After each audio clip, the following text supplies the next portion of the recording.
Hello, good afternoon, and welcome. Hello, everyone. Hello, everyone who's already said hello. Dad, Tanya, and Rita, all. So we are getting into chapter 9 today of Women Who Run with the Wolves, Myths and Stories of the Wild Woman Archetype by Clarissa Pinkola Estes, Ph.D. And chapter 9 is entitled Homing, Returning to OneSelf. All right, let's do it. There is human time and there is wild time. When I was a child in the North Woods, before I learned there were 4 seasons to a year, I thought there were dozens. The time of nighttime thunderstorms, heat lightning time, bonfires in the woods time, blood on the snow time, the times of ice trees, bowing trees, crying trees, shimmering trees, bearded trees, waving at the tops only trees, and trees drop their babies time. I love the seasons of diamond snow, steaming snow, squeaking snow, and even dirty snow and stone snow, for these meant the time of flower blossoms on the river was coming. These seasons were like important and holy visitors, and each sent its harbingers. Pine cones open, pine cones closed, the smell of leaf rot, the smell of rain coming, crackling hair, lank hair, bushy hair, doors loose, doors tight, doors that won't shut at all, window panes covered with ice hair, window panes covered with wet petals, window panes covered with yellow pollen, window panes pecked with sap gum. And our own skin had its cycles too, parched, sweaty, gritty, sunburned, soft. Damn, isn't she awesome? Hey, cool gamer, welcome. The psyches and souls of women also have their own cycles and seasons of doing and solitude, running and staying, being involved and being removed, questing and resting, creating and incubating, being of the world and returning to the soul place.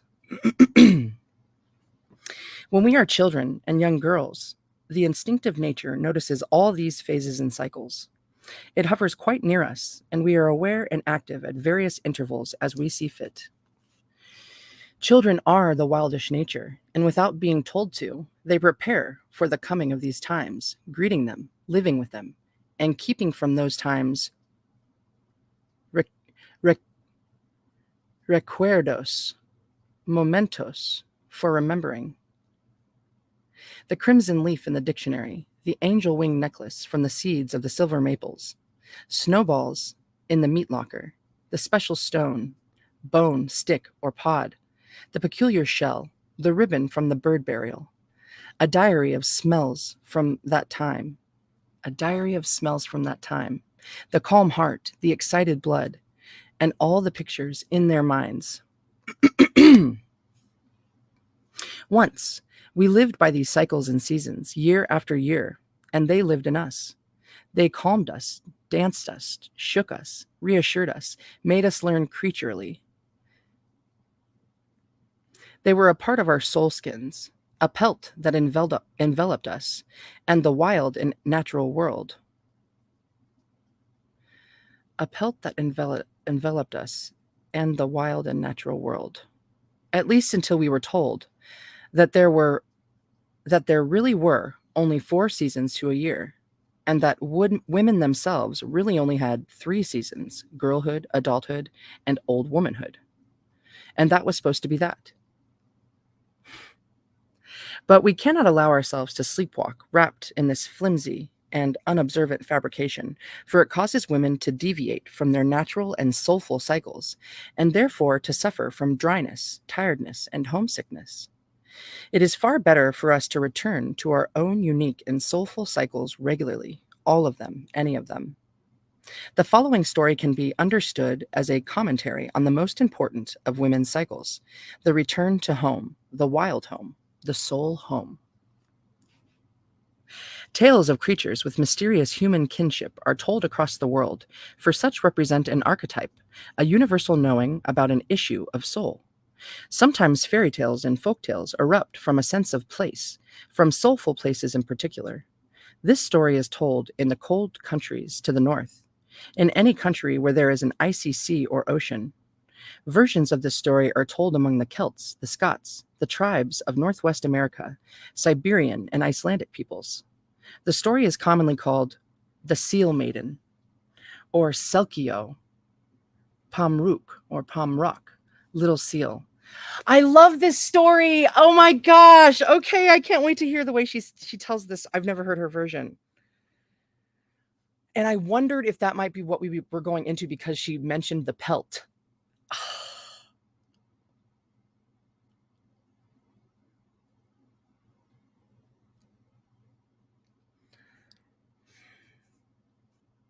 Okay, so this next word. Little seal. Ialirtok. Ialirtok. Eyalirtaq.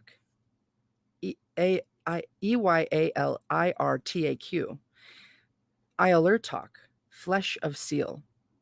This special literary version that I wrote for my analyses and to use in performance, I call sealskin soulskin. The story tells about where we truly come from, what we are made of, and how we must all, on a regular basis, use our instincts and find our way back home. Okay, let's do it. Sealskin, soulskin.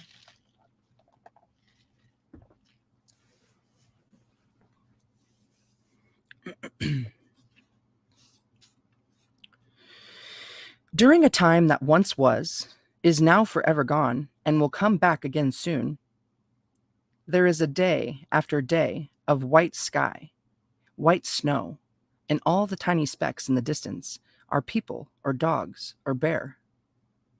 Here, nothing thrives for the asking. The winds blow hard, so the people have come to wear their parkas and memliks, boots, sideways on purpose now. Here, words froze in the open air, and whole sentences must be broken from the speaker's lips and thawed at a fire so people can see what has been said. Here, the people live in the white and abundant hair of old Analuk. Analuk, Annuluk, Anuluk. The old grandmother, the old sorceress who is the earth herself. And it was in this land that there lived a man so lonely that over the years, tears had carved great chasms into his cheeks. He tried to smile and be happy. He hunted. He trapped and he slept well, but he wished for human company. Sometimes out in the shallows, in his kayak, when a seal came near, he remembered the old stories about how seals were once human, and the only reminder of that time was their eyes, which were capable of portraying those looks, those wise and wild and loving looks. And sometimes, when he felt such a pang of loneliness that tears coursed down the well-used cracks of his face. One night, he hunted past dark, but found nothing. As the moon rose in the sky and the ice floes glistened, he came to a great spotted rock in the sea. And it appeared to his keen eye that upon that old rock there was movement of the most graceful kind. He paddled slow and deep to be closer, and there atop the mighty rock danced a small group of women, naked as the first day they lay upon their mothers' bellies. Well, he was a lonely man, with no human friends but in memory, and he stayed and watched. The women were like beings made of moon milk, and their skin shimmered with little silver dots like those on the salmon in springtime. And the women's feet and hands were long and graceful. So beautiful were they that the man sat stunned in his boat, the water lapping, taking him closer and closer to the rock. He could hear the magnificent women laughing. At least they seemed to laugh, or was it the water laughing at the edge of the rock? The man was confused, for he was so dazzled. But somehow, the loneliness that had weighed on his chest like wet hide was lifted away, and almost without thinking, as though he was meant, he jumped up onto the rock and stole one of the sealskins laying there. He hid behind the outcropping, and he pushed the sealskin into his kuntgug parka. Soon, one of the women called in a voice that was the most beautiful he'd ever heard, like the whales calling at dawn, Or no, maybe it was more like the newborn wolves tumbling down in the spring. Or, but, well, no, it was something better than that, but it did not matter because what were the women doing now?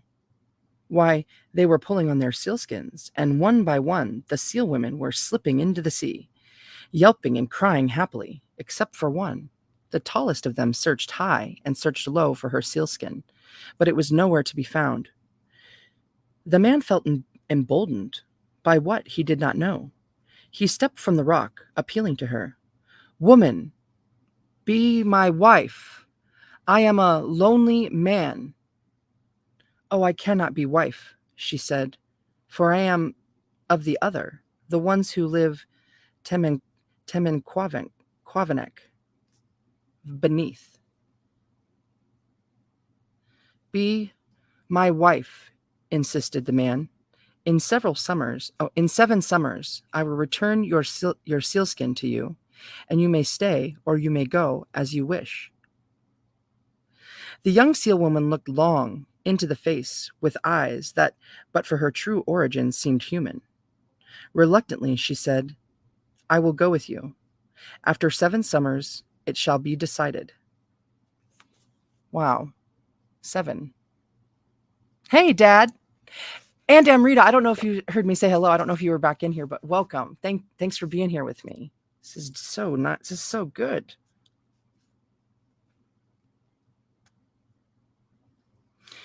So in time, they had a child, whom they named Oric, and the child was lithe and fat.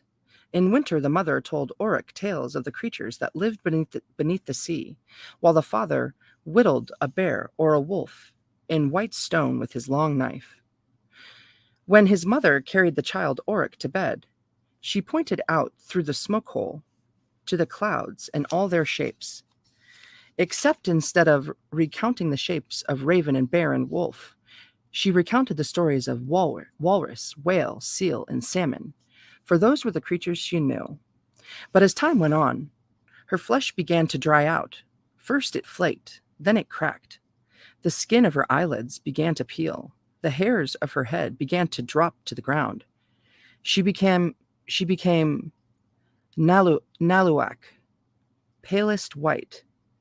Her plumpness began to wither. She tried to conceal her limp. Each day her eyes, without her willing it so, became more dull. She began to pull out her hair in order to find her way, for her sight was darkening. And so it went, until one night when the child Oric was awakened by shouting and sat upright in his sleeping skins. He heard a roar like a bear, that was his father berating his mother. He heard a crying like silver rung on stone, that was his mother. You hid my sealskin 7 long years ago, and now the 8th winter comes. I want what I am made of, return to me, cried the seal woman. And you, woman, would leave me if I gave it to you, boomed the husband. I do not know what I would do. I only know I must have what I belong to. And you would leave me wifeless, and the boy motherless. You are bad. And with that, her husband tore the hide flap of the door aside and disappeared into the night. The boy loved his mother much. He feared losing her, and so cried himself to sleep, only to be awakened by the wind, a strange wind. It seemed to call to him, Oric, Oric. And out of bed he climbed, so hastily that he put his parka on upside down and pulled his mucklucks only halfway up. Hearing his name called over and over, he dashed out into the starry, starry night. Oric. The child ran out to the cliff overlooking the water, and there, far out in the windy sea, was a huge, shaggy silver seal. Its head was enormous. Its whiskers drooped to its chest. Its eyes were deep yellow. Oric.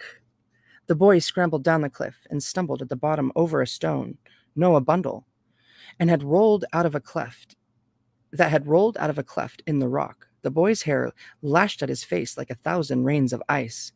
Oric. The boy scratched upon the bundle and shook it out. It was his mother's sealskin.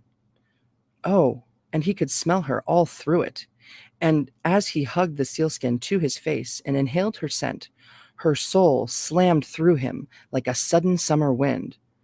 Oh, he cried with he cried with pain and joy, and lifted the skin again to his face, and again her soul passed through his. Oh, he cried again, for he was being filled with the unending love of his mother. And the old silver seal, way out, sank slowly beneath the water. The boy climbed the cliff and ran toward the home with the sealskin flying behind him, and into the house he fell. His mother swept him and the skin up, swept him and the skin up, and closed her eyes in gratitude for the safety of both. She pulled on her sealskin. "Oh, mother, no!" cried the child. She scooped up the child, tucked him under her arm, and half ran and half stumbled toward the roaring sea. "Oh, mother, no! Don't leave me!" Oric cried. And at once you could tell she wanted to stay with her child. She wanted to, but something called her, something older than she, older than he, older than time. "Oh, mother, no, no, no!" cried the child. She turned to him with a look of dreadful love in her eyes. She took the boy's face in her hands and breathed her sweet breath into his lungs, once, twice, 3 times.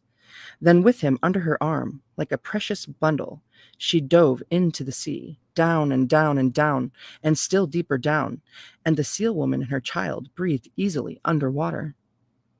And they swam deep and strong till they entered the underwater cove of seals, where all manner of creatures were dining and singing, dancing and speaking.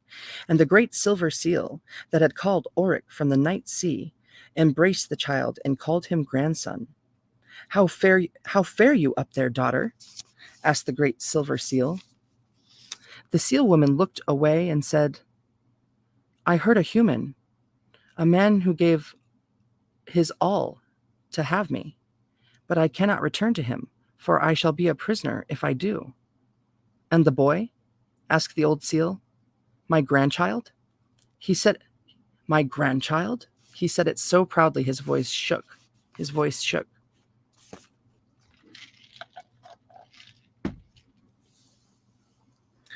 "He must go back, father. He cannot stay.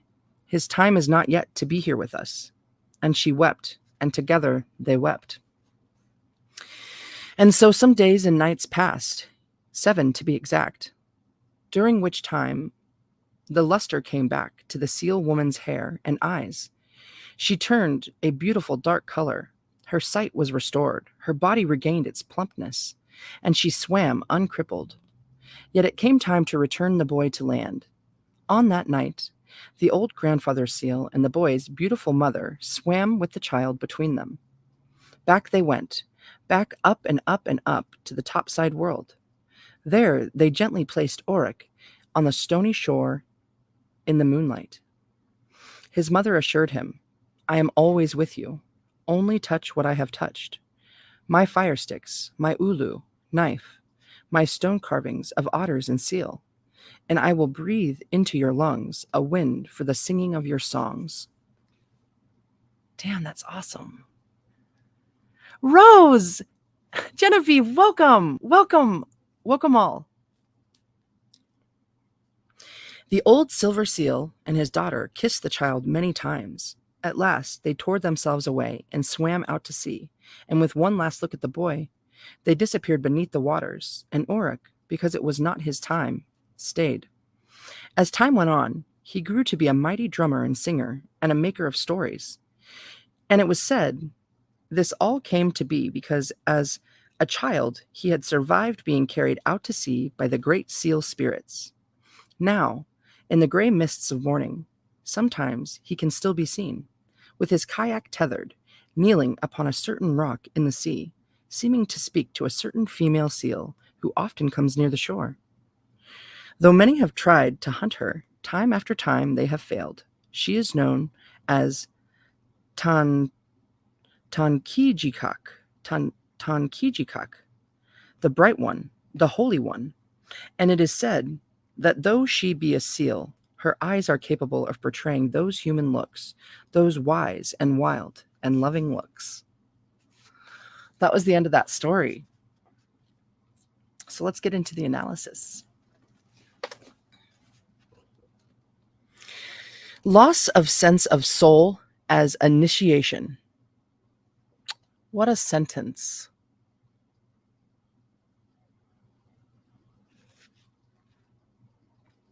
It's a title, but yeah. The seal is one of the most beautiful of all symbols for the wild soul. Like the instinctual nature of women, seals are peculiar creatures who have evolved and adapted over eons. Like the seal woman, actual seals only come onto the land in order to breed and nurse. The mother seal is intensely devoted to her pup for about 2 months, loving, guarding, and feeding it solely from her own body stores. During this time, the 30-pound pup quadruples in weight. Then the mother swims out to sea, and the now viable and grown pup begins an independent life.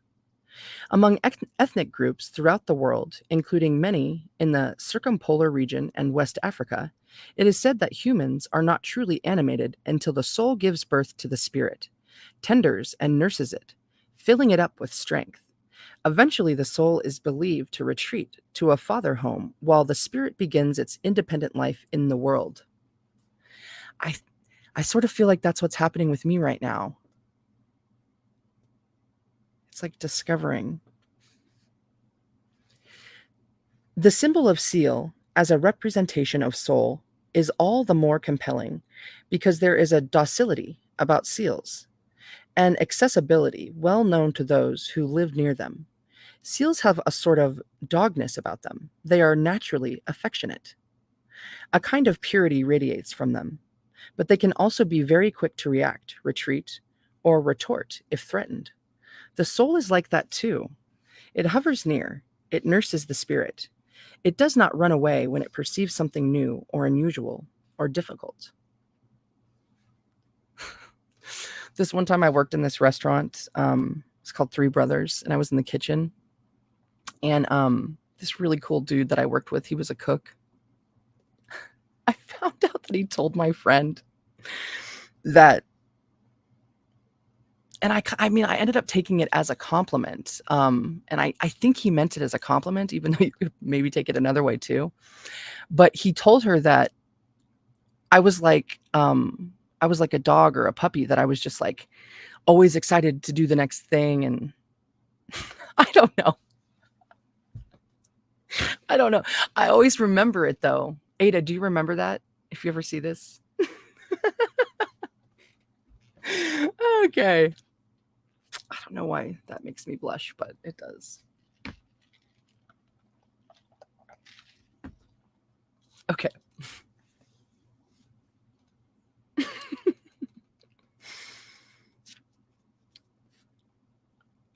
Oh my gosh, I just remembered a time one of my ex-boyfriend's moms called me a dog. That wasn't a compliment. Oh shit. Wow. That's like a lifetime ago. Okay.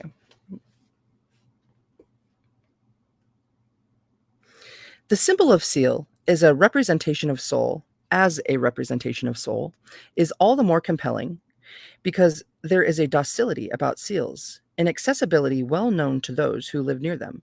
Seals have a sort of dogness about them. Oh, wait, I already said all that. Okay. But sometimes, especially when a seal is not used to humans and just lies about in one of those blissful states that seals seem to enter from time to time, she does not anticipate human ways. Like the seal woman in the story, and like the souls of young and or inexperienced women, she is unaware of the intentions of others and potential harm. And that is always when the sealskin is stolen. Wow. The metaphors, right? Have you too, Genevieve? It's a compliment. Oh my gosh, that's so cool, Dad. Wow. It's so weird calling you Dad because you're not my dad. Okay. I have come to the sense over the years of working with capture and theft of treasure motifs, and from analyzing many men and women, that there is the individuation process of almost everyone, at least a one time and significant theft. Everyone, at least a one time, okay, individual process of almost everyone, okay. Some people characterize it as a theft of their great opportunity in life. Others define it as larcen, a larceny of love, or a robbery of one's spirit, a weakening of the sense of self. Some describe it as a distraction, a break, an interference or interruption of something vital to them, their art, their love, their dream, their hope, their belief in goodness, their development, their honor, their strivings. Or maybe a combination of a bit of a lot, some of those things. Most of the time, this major theft creeps up on the person from their blind side. It comes upon women for the same reasons it occurs in this story, because of naivete, poor insight into the motives of others, inexperience in projecting what might happen in the future, and paying attention to all the clues in the environment, and because fate is always weaving lessons into the weft. People who have been thusly robbed are not bad. They are not wrong. They are not stupid. But they are, in some significant way, inexperienced, or in a kind of psychic slumber. It would be a mistake to attribute such states only to the young. They can exist in anyone, regardless of age, ethnic affiliation, years of schooling, or even good intentions. It is clear that being stolen from, most definitely evolves into a mysterious. Oh, this is a question. Is it clear that being stolen from most definitely evolves into a mysterious archetypal initiation, opportunity for those who are caught up in it, which is almost, mother pearls, it wasn't a question, which is almost everyone. I'm going in for round 3. It is clear that being stolen from most definitely evolves into a mysterious archetypal initiation, opportunity for those who are caught up in it, which is almost everyone. Boom. Tower moments left and right, man. Oh, son of a gun. This is that lady. Okay, we're good. The process of retrieving the treasure and figuring out how to replenish oneself develops 4 vital constructs in the psyche. When this dilemma is met head on, and the descent to the Rio Abajo Rio, river beneath the river, is made, it fiercely strengthens our resolve to strive for conscious reclamation. It clarifies over time what it is that is most important to us. It fills us up with the need to have a plan for freeing ourselves psychically or otherwise, and to enact our newly found wisdom. Finally, and most importantly, it develops our medial nature, that wild and knowing part of psyche that can also traverse the world of soul and the world of humans. The archetypal core of the sealskin soulskin story is extremely valuable, for it gives clear and pithy directions for the exact steps we must take in order to develop and find our way through these tasks. Pithy. I wouldn't. Clear and pithy. That doesn't make me think clear. Pithy's like full of holes, right? Let's find out. Pithy. Oh no. Let's find out.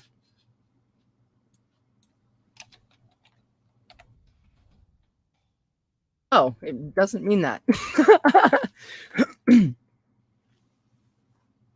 I guess I feel that way because it does. Yeah, containing a pith, a fruit or plant containing a pith, and like the middle of a pith, it always has like all those like grooves in it. Pithy. It's like, but I guess pithy means of language or style, concise and forceful, expressive. Concise and forcefully expressive.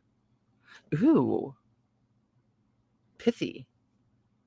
Meaning it. Okay, cool. Here we go.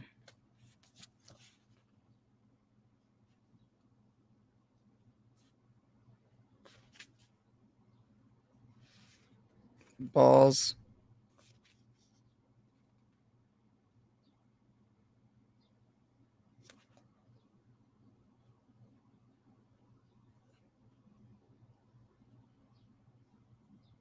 Dad, where are we?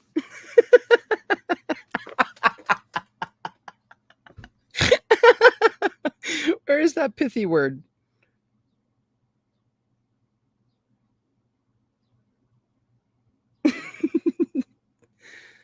Pithy, found ya.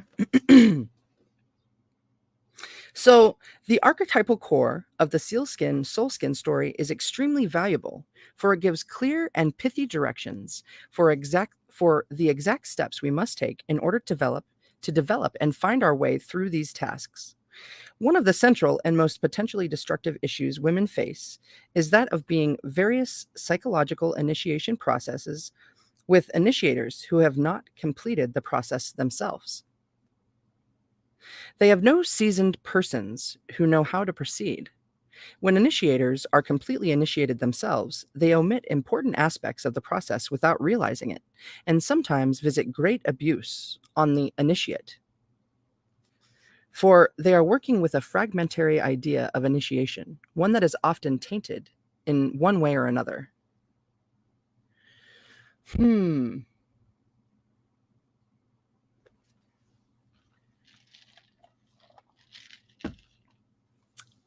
That makes sense. I'm feeling that. At the other end of the spectrum is the woman who has experienced theft and who is striving for knowledge and mastery of the situation, but who has run out of directions and does not know there is more to practice in order to complete the learning, and so repeats the first stage, that of being stolen from, over and over again. Although whatever circumstances she has gotten tangled in the reins. Essentially, she is without instruction. Instead of discovering the requirements of a healthy, wildish soul, she becomes a casualty of an uncompleted initiation. Damn, Bean. That's awesome. It's so fun. Awesome. Wow, this is so weird and cool. I'm on your TV. Weird, cool. Can you hear my nose whistling? I can't. Shit. All right. Because matrilineal lines of initiation, older women teaching younger women certain psychic facts and procedures of the wild feminine, have been fragmented and broken for so many women and over so many years. It is a blessing to have the archaeology of the fairy tale to learn from. What can be derived from those deep templates echoes in what can be derived from those deep templates echoes the innate patterns of women's most integral psychological processes. In this sense, fairy tales and mythos are initiators. They are the wise ones who teach those who have come after. So it is the incompletely initiated or half initiated woman for whom the dynamics in sealskin, soulskin are most valuable. By knowing all the steps to take to complete the cyclical return to home, even a botched initiation can be untangled, reset, and completed properly. Let us see how this story instructs us to proceed. Losing one's pelt.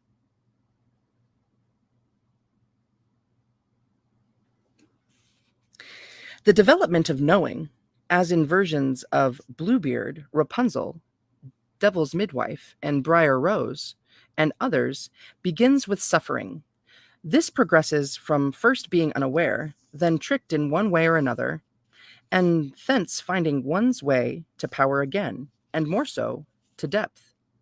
The theme of a fateful catching that tests consciousness and ends in a deep knowing is a timeless one in fairy tales with female protagonists.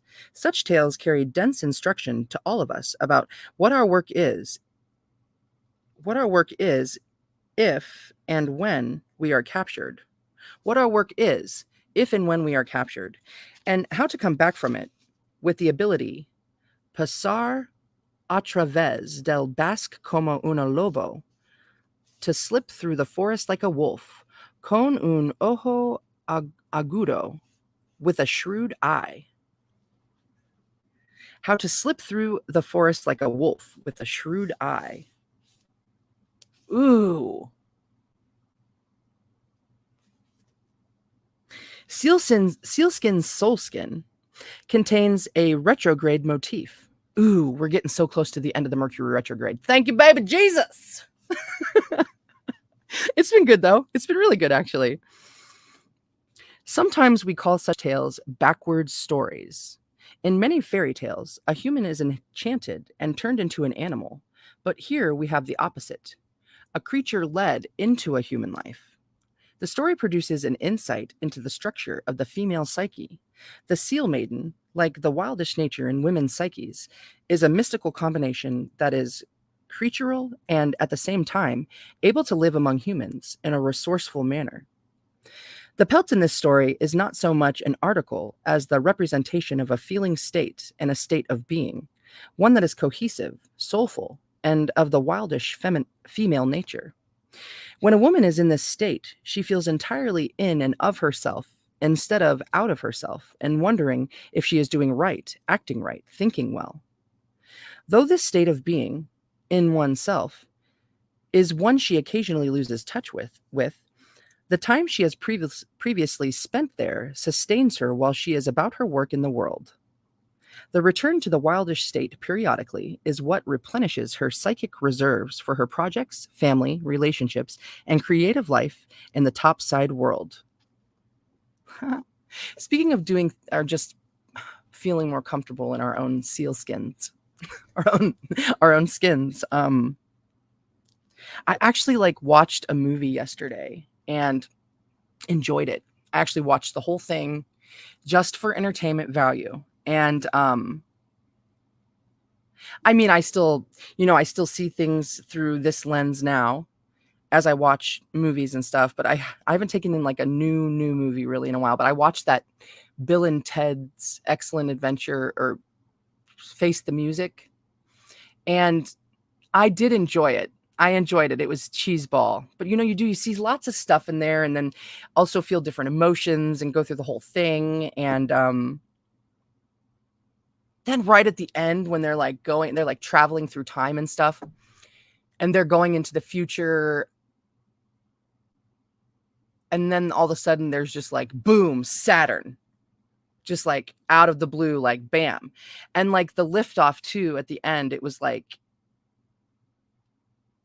what was it? Was it the Earth, the Sun, and then Saturn? Or was it the Earth, the Moon, and then Saturn?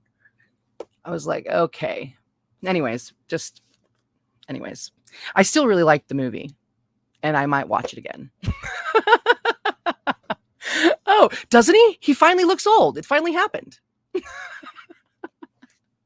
was great. They were both great, honestly. Okay, so in the topside world,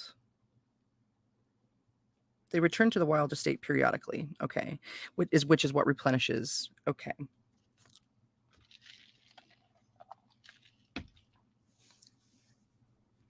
Eventually, every woman who stays away from her soul home for too long tires. This is as it should be. Then she seeks her skin again in order to revive her sense of self and soul, in order to restore her deep-eyed and oceanic knowing. This great cycle of going and returning, is reflective within the instinctual nature of women and is innate to all women for all their lives, from throughout girlhood, adolescence, and young adulthood, through being a lover, through motherhood, through being a craftswoman, a wisdom holder, an elder woman, and beyond. These phases are not necessarily chronological. For mid-age women are often newborn. Old women are intense lovers, and little girls know a good deal about cronish enchantment. That's true. Oh, that makes me think of that this Mesmer book that I'm reading about that little girl that used to sit in that guy's lap and just mesmerize him to do what, yeah.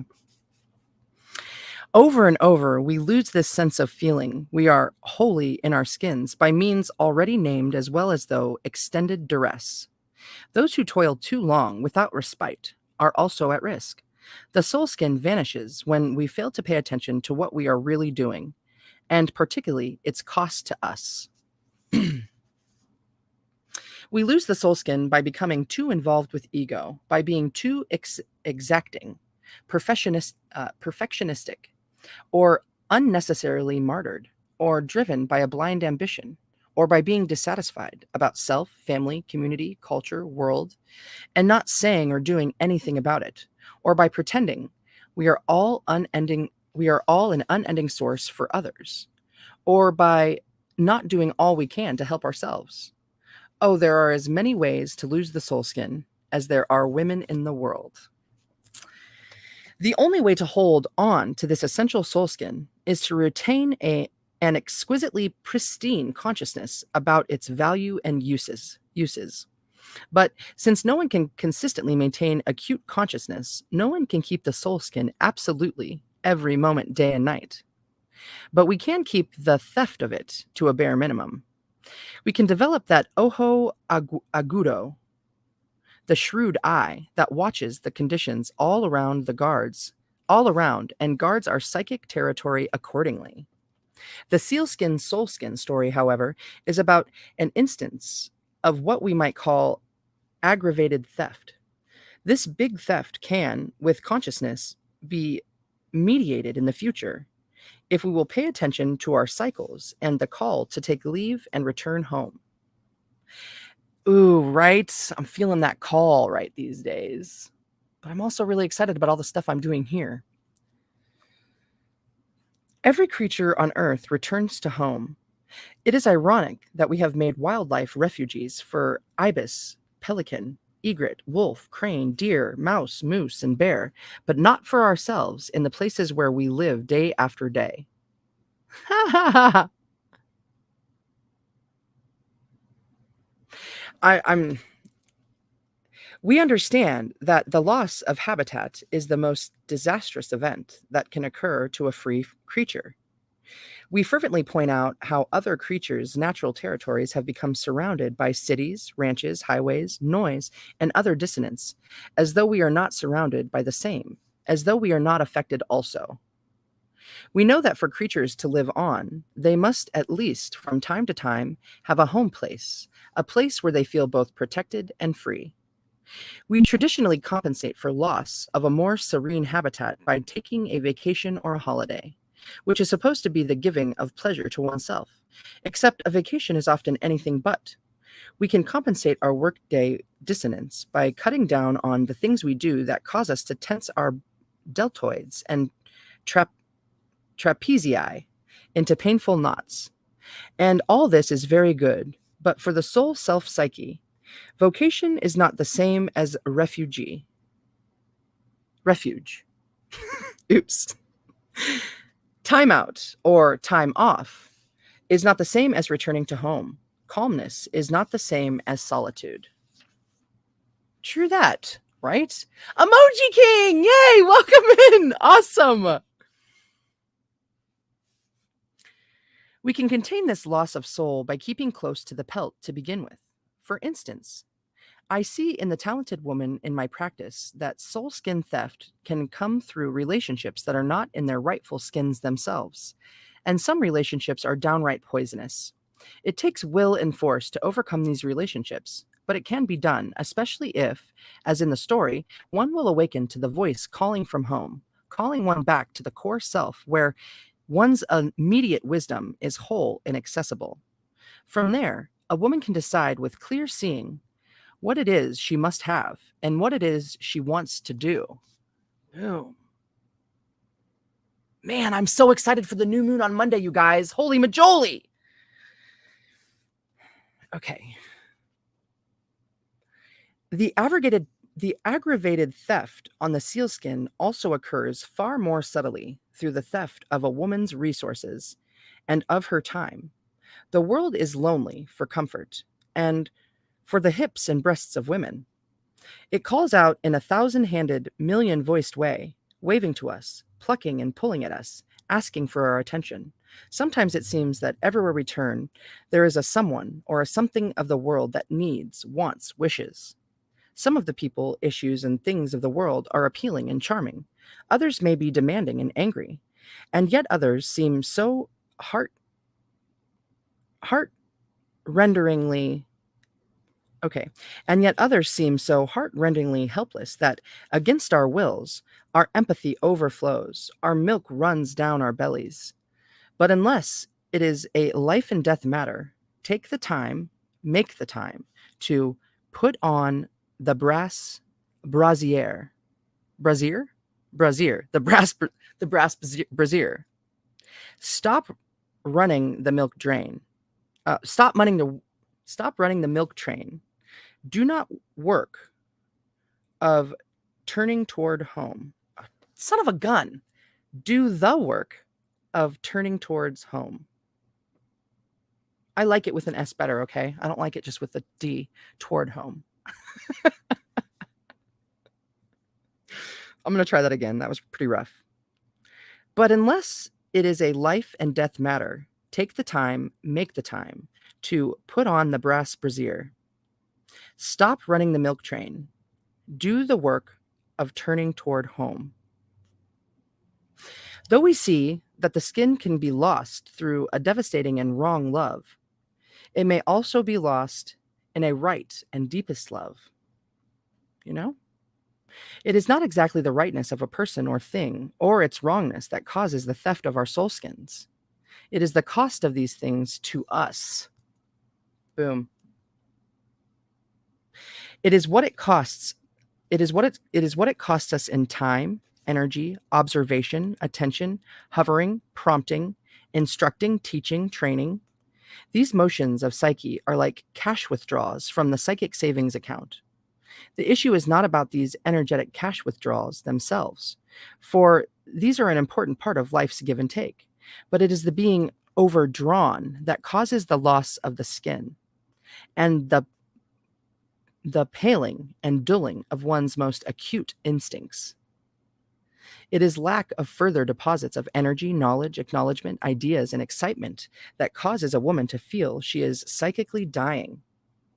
In the story, when the young seal woman loses her pelt, she is involved in a beautiful pursuit, in the business of freedom. She dances and does not pay attention to what is going on about her. When we are in our rightful wildish nature, we all feel this bright life. It is one of the signs that we are close to wild woman. We all enter the world in a dancing condition.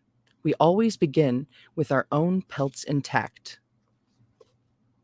It makes me think of being at the farm.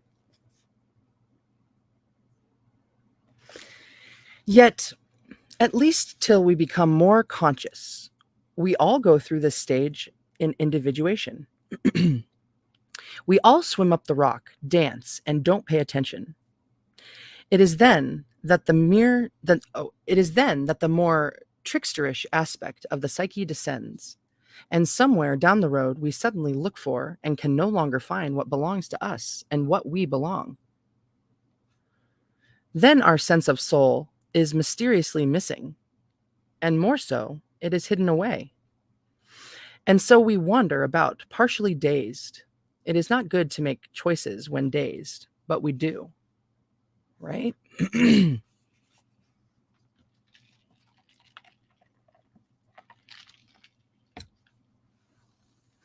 We know poor choice occurs in various ways. One woman marries too early. Another becomes pregnant too young. Another goes with a bad mate. Another gives up her art to have things. Another is seduced by any number of illusions. Another by promises. Another by too much being good and not enough soul. Yet another by too much airiness and not enough earthiness. And in cases where the woman goes with her soul skin half on and half gone, it is not necessarily because her choices are wrong so much as that she strays away from her soul home too long and dries out and is rather of little use to anyone, least of all herself. There are hundreds of ways to lose one's soul skin. If we delve into the symbol of animal hide, we find that in all animals, including ourselves, piloerection, is it like pili? Piloerection, hair standing on, I thought there was two I's in that, or two L's in that. Hair standing on end occurs in response to things seen as well as do things sensed. Yeah, pillae erectors. It's like, it makes me think of how like fish sense each other in schools. The rising hair of the pelt sends a chill through the creature and rouses suspicion, caution, and other protective traits. Among the Inuit, it is said that both fur and feathers have the ability to see what goes on far off in the distance. And that is why an Angakok shaman wears many furs, many feathers, so as to have hundreds of eyes to better see into the mysteries. The sealskin is a symbol of soul that not only provides warmth, but also provides an early warning system through its vision as well. Oh, speaking of feathers and furs, also like I was reading in this, I think, was it this weekend deck? I don't know. No, actually I don't think it was. I don't know. I was reading something about, I don't know how this came about, but I learned that using like whiskers from cats or things that have whiskers, that's a good way to use in your ritual work to sense things, because that's how they sense everything with their whiskers, right? I thought that was cool. And I thought it was fascinating that I've been saving Marble's whiskers for 18 years. They're right over there. That makes a lot of sense to me. What was I reading? It was a juicy book, something magical.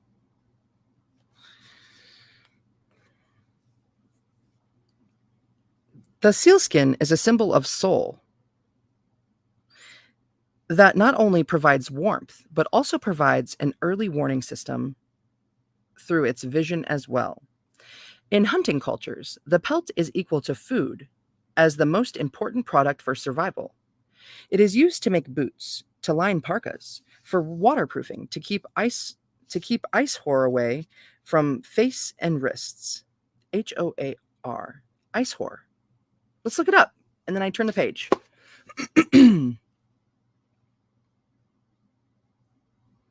Ooh, that sounds great, Dad. That sounds awesome. Delaney! Yay! Awesome-o. Welcome in. Oh shoot, what was I looking up? It was right here. Hoar. HOAR.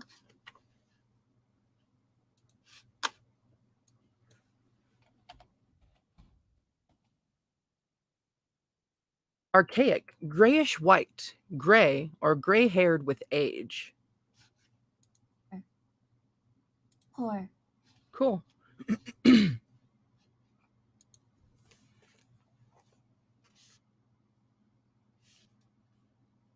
The ice horror away from the face and wrists. The pelt keeps little children safe and dry, protects and warms the vulnerable man belly. Or it doesn't say that.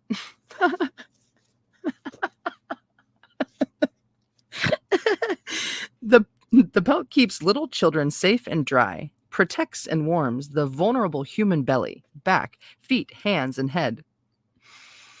To lose the pelt is to lose one's protections, one's warmth, one's early warning system, one's instinctive sight. Psychologically, to be without the pelt causes a woman to pursue what she thinks she should do, rather than what she truly wishes. It causes her to follow whoever or whatever impresses her as strongest, whether it is good for her or not. Then there is much leaping and little looking. She is jocular instead of incisive, laughs things off, puts things off. She pulls back from taking the next step, from making the necessary descent and holding herself there long enough for something to happen. Maybe it was a Freudian slip. I wasn't. I mean, maybe subconsciously I was thinking about man bellies. So you can see that in a world that values driven women who go, go, go, the stealing of soul skins is very easy. So much so that the first theft occurs somewhere between the ages of 7 and 18. By then, most young women have begun to dance on the rock in the sea. By then, Most will have reached for the soul skin and not found it where they left it. And though this initially seems meant to cause the development of a medial structure in the psyche, that is, an ability to learn to live in the world of spirit and in the outer reality as well, too often this progression is not accomplished, nor is any of the rest of the initiatory experience, and the woman wanders through life skinless. Okay, one second, I'm gonna try and cough this out of my throat real quick.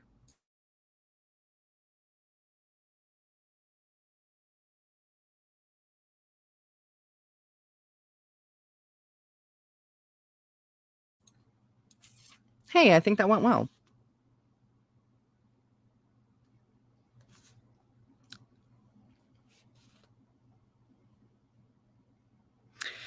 Though we may have tried to prevent a recurrence of theft by practically sewing ourselves into our soul skins, very few women reach the age of majority with more than a few tufts of the original pelt intact. We lay aside our skins while we dance. We learn the world, but lose our skins. We find that without our skins, we begin to slowly dry away, because most women were raised to bear these things stoically, as their mothers did before them. No one notices there is a dying going on until one day, dot, dot, dot. Hey, I'm on a break. Welcome, welcome. Cool, cool. I don't know why I'm repeating myself. I was excited.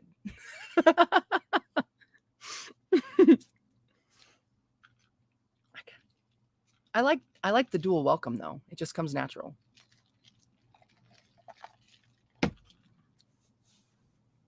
When we are young and our soul lives collide with the desires and requirements of culture and the world, indeed we feel stranded far from home.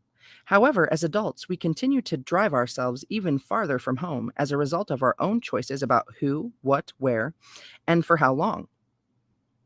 If we were never taught to return to the soul home in childhood, we repeat the theft and wandering around lost pattern ad infinitum.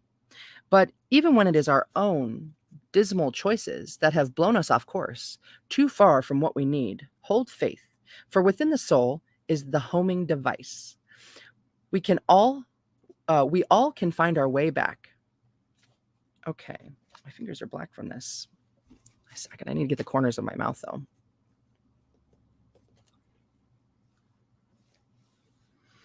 The Lonely Man. In a story similar to the core of this one, it is actually a human woman who lures a whale man to copulate with her by stealing his fin. In other stories, the offspring is sometimes a girl, sometimes a fish boy, sometimes the old one out in the sea is a vulnerable old female. Because there is so much gender exchange in stories, the maleness and femaleness of the characters in the story are far less important than the prescribed process. In this spirit, let us consider that the lonely man who steals the sealskin represents the ego of a woman's psyche. The health of the ego is often determined by how well one measures boundaries in the outer world, how strongly one's identity is formed, how well one differentiates past, present, and future, and how closely one's perceptions coincide with the consensual reality. Ooh, that was well said, right? It is a timeless motif in human psyche that the ego and the soul vie to control the life force. In early life, the ego, with its appetites, often leads. It is always cooking something up that smells really good. The ego is very muscular during this time. It regulates the soul to back porch kitchen duty. KP, Kitchen Patrol, that's what we called it. But at some point, sometimes in our 20s, sometimes our 30s, most often the 40s, although some women aren't really ready until they're 50 or 60 or even in their 70s or 80s, we begin at last to let the soul lead. The power shifts away from bric-a-brac and frick-frack to soulfulness. And though the soul does not assume the lead by killing off the ego is demoted, one might say, and even a different assignment. Oh, and given a different assignment in the psyche, which is essentially to submit to the concerns of the soul. From the time we are born, There is a wildish urge within us that desires our soul, leads our lives. For the ego can only understand just so much. Imagine the ego on a permanent and relatively short leash. It can only go so far into the mysteries of life and spirit. Usually, it becomes frightened. It has a bad habit of reducing all numinosity to a nothing but. It demands facts that are observable. Proofs that are of a feeling or mystical nature do not very often sit well with the ego. That is why the ego is lonely. It is very limited in its constructs in this way. It cannot fully participate in the more mysterious process of soul and psyche. Yet the lonely man yearns for soul, dimly recognizes soulful and wildish things when they are near.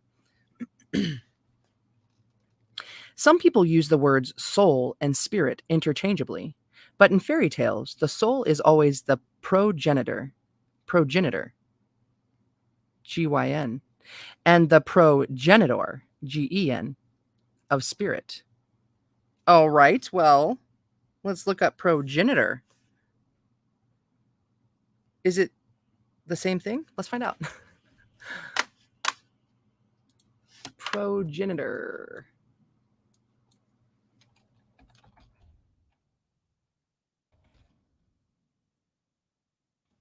OR? Uh-oh.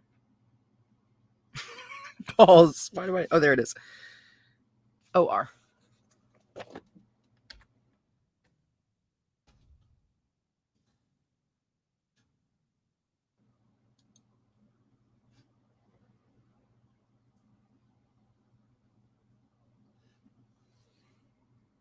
I think it's Spanish. It's Spanish. Okay, cool. It's the same. Wow, cool. I like it.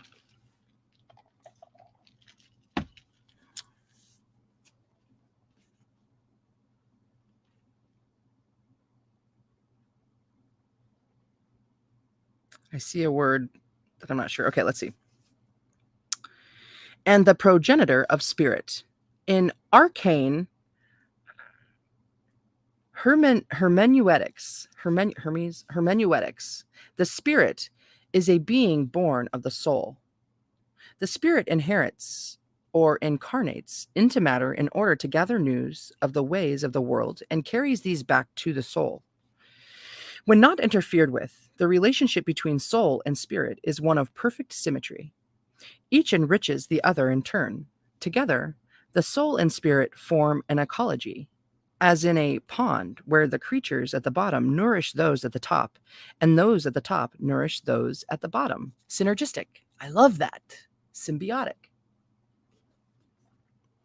In Jungian psychology, the ego is often described as a small island of consciousness that floats in a sea of unconsciousness.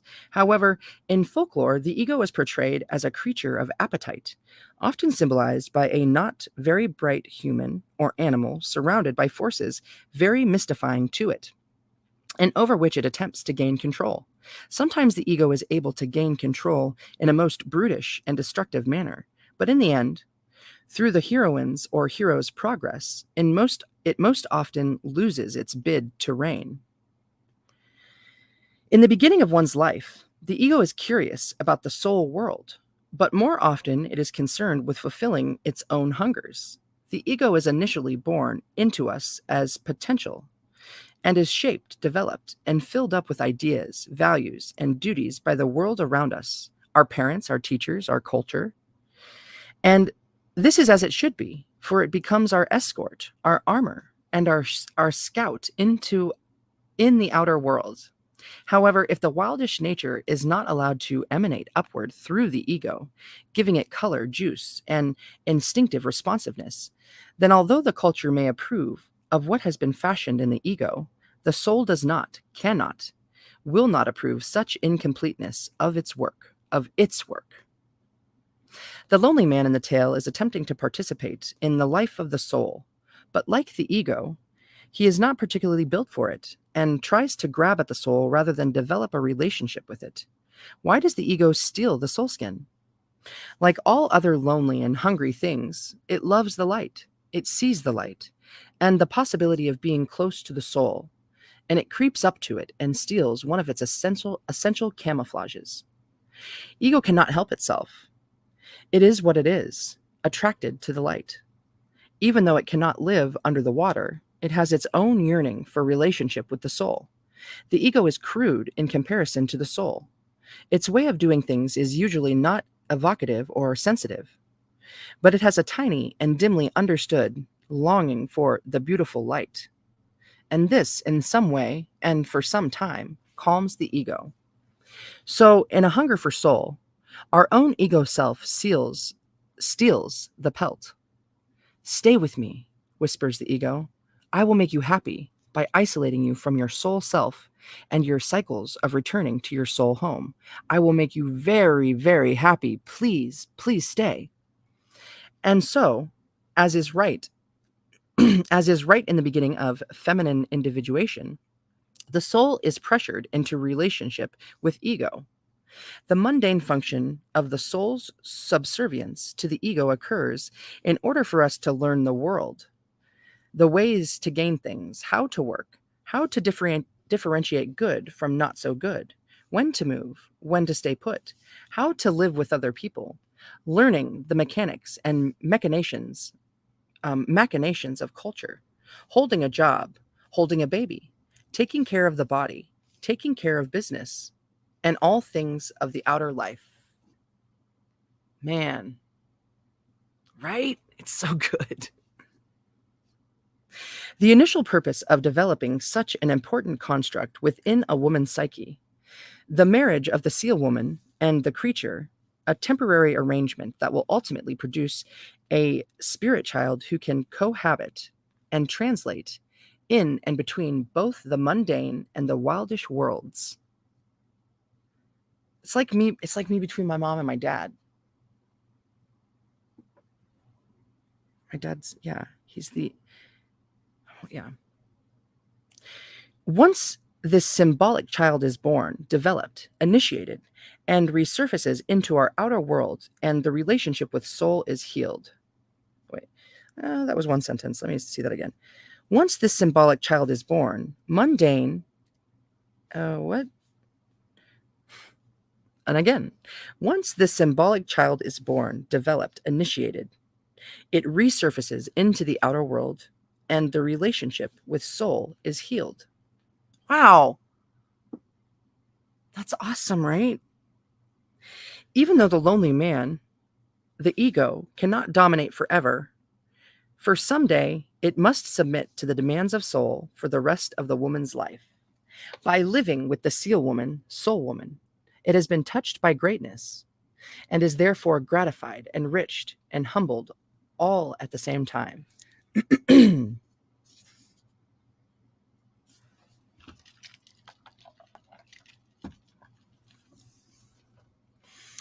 The spirit child. Son of a gun. I'm going to cough again right before I start that.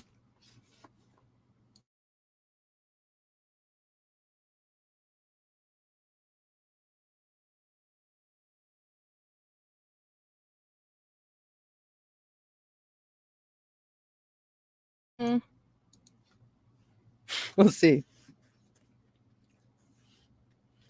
The spirit child.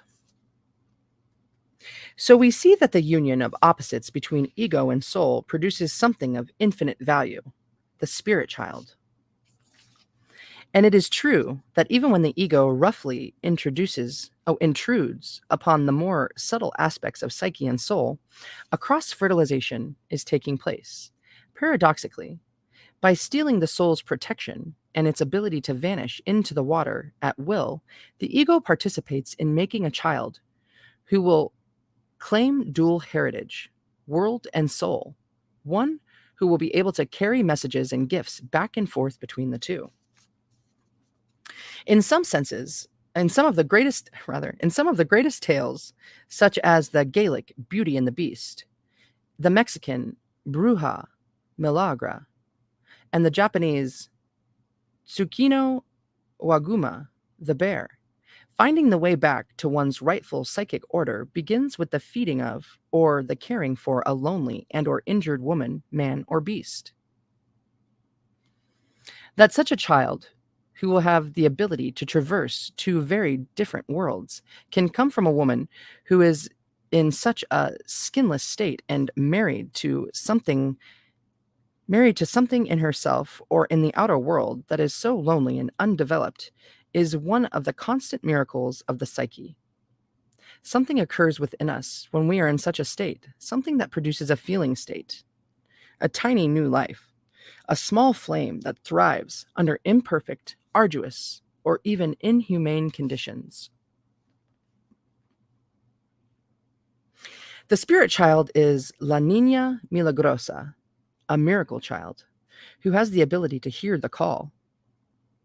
Oh my gosh, Milagrosa Tarot. I actually don't really resonate with her, but a miracle child who has the ability to hear the call, hear the far off voice that says it is time to come back to oneself. The child is a part of our medial nature that compels us, for it can hear the call when it comes. It is the child rising out of sleep, out of bed, out of the house, and out into the wind-filled night, and down to the wild sea that causes us to assert, "As God is my witness, I shall proceed in this way," or "I will endure," or "I shall not be turned away," or "I shall find a way to continue." Bam! Yeah.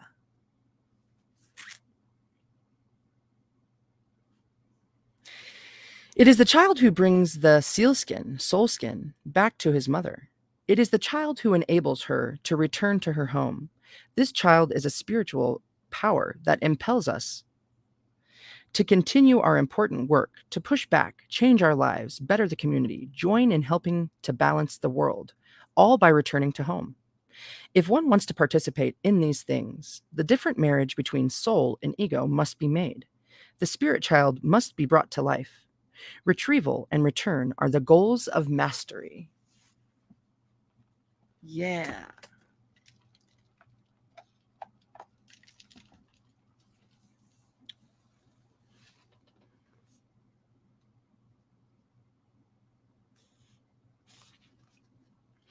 Regardless of a woman's circumstances, the spirit child, the old seal who rises up from the sea calling his daughter home, and the open sea are always near, always, even in places and at times one might least expect them to be present.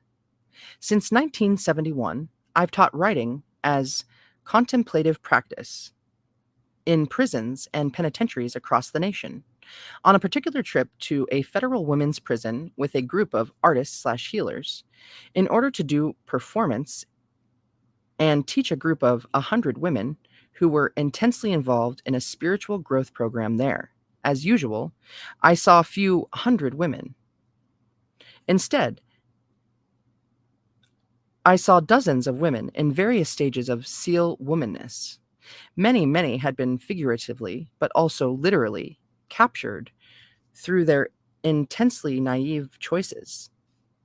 Whatever their reasons for being there, in spite of the most constrained conditions, each woman in her own way was clearly in the process of creating a spirit child, carefully and painfully fashioned from her own flesh, from her own bones.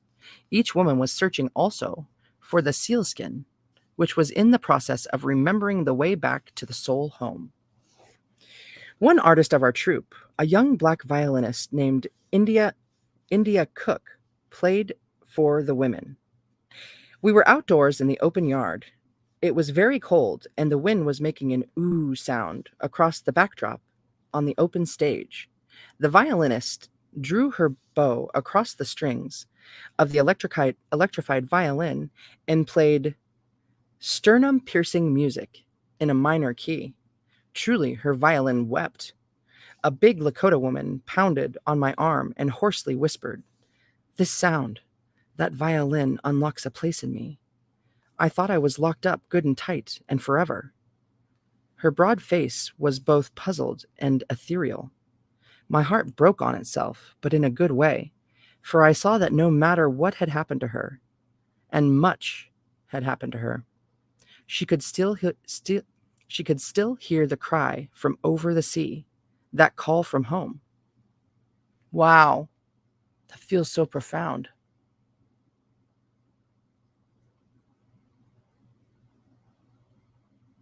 Amen.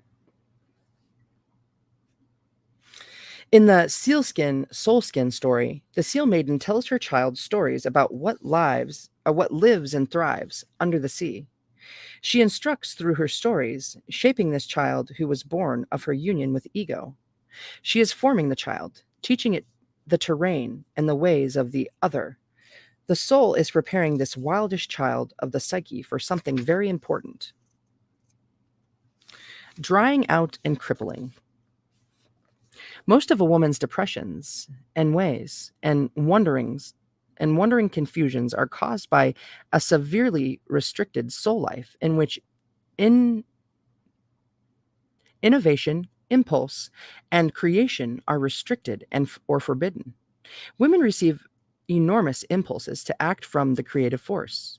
We cannot overlook the fact that there is still much thieving and hamstringing of women's talents through cultural restriction and punishment of her natural and wildish instincts. We can break away from this condition if there is an underground river or even a little freshet pouring from somewhere soulful into our lives. But if a woman, far from home, surrenders all power, she will become first a fog, then a vapor, and finally a wisp of her former wildish self. Freshet. Let's look up freshet. Last paragraph of that. Freshet. Oh, wrong page. Here we go.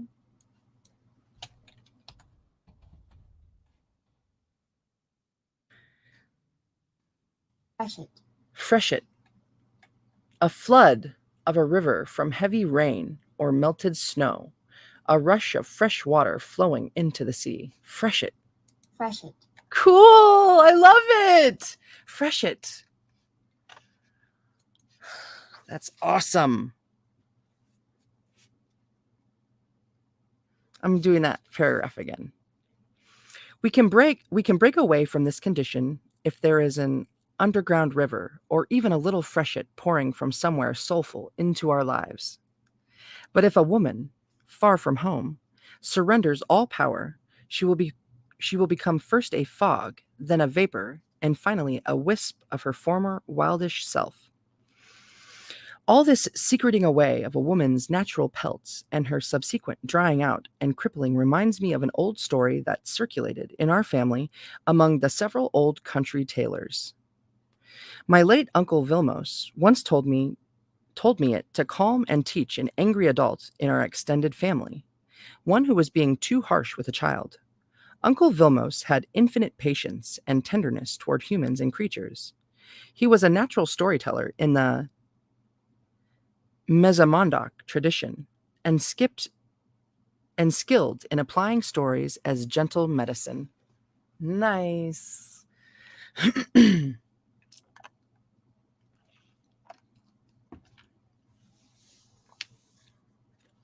still feel it in there. All right, the story. A man came to Zabo, tailor, and tried on a suit. Zabo. Zabo. A man came to Zabo, tailor, and tried on a suit. As he stood before the mirror, he noticed the vest was a little uneven at the bottom. Oh, said the tailor, don't worry about that.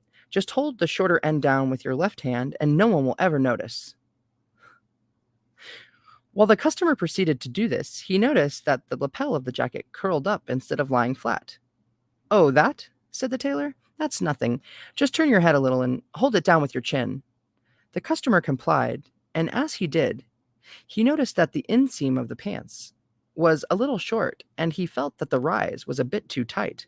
Oh, don't worry about that, said the tailor. Just pull the inseam down with your right hand, and everything will be perfect. The customer agreed and purchased the suit. The next day, he wore his new suit with all the accompanying hand and chin alterations, in quotes. As he limped through the park, with his chin holding down his lapel, one hand tugging at the vest, the other hand grasping his crotch, two old men stopped playing checkers to watch him stagger by. "Miston, oh, my God," said the first man. "Look at that crippled man." The second man reflected for a moment, then murmured, "Ijen, yes, the crippled is too bad. But I wonder, where did he get such a nice suit?"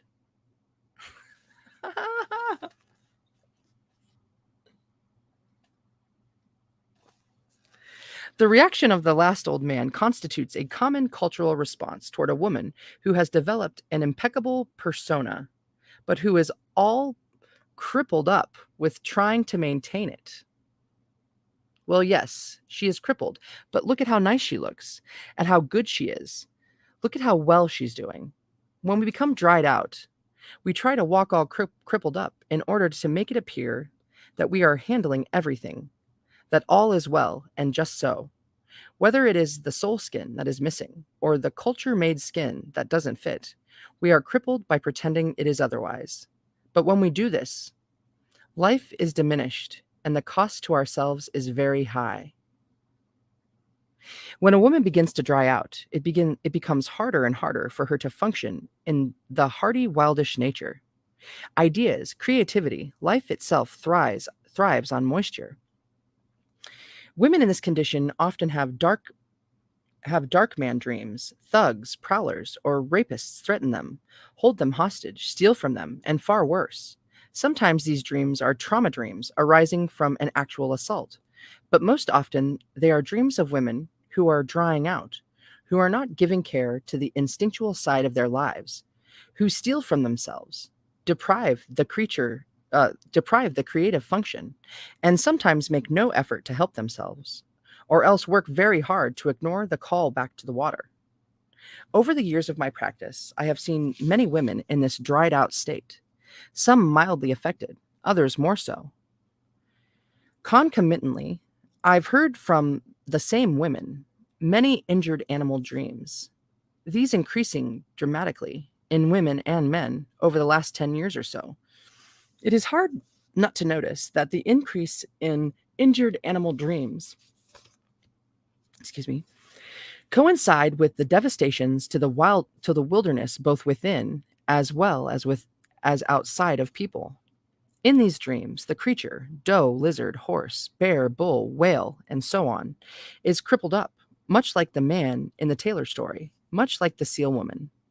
Although dreams of injured animals comment on the condition of a woman's instinctive psyche and her relationship to the wild nature, at the same time, these dreams also reflect deep lacerations in the collective unconscious regarding the loss of an instinctual life.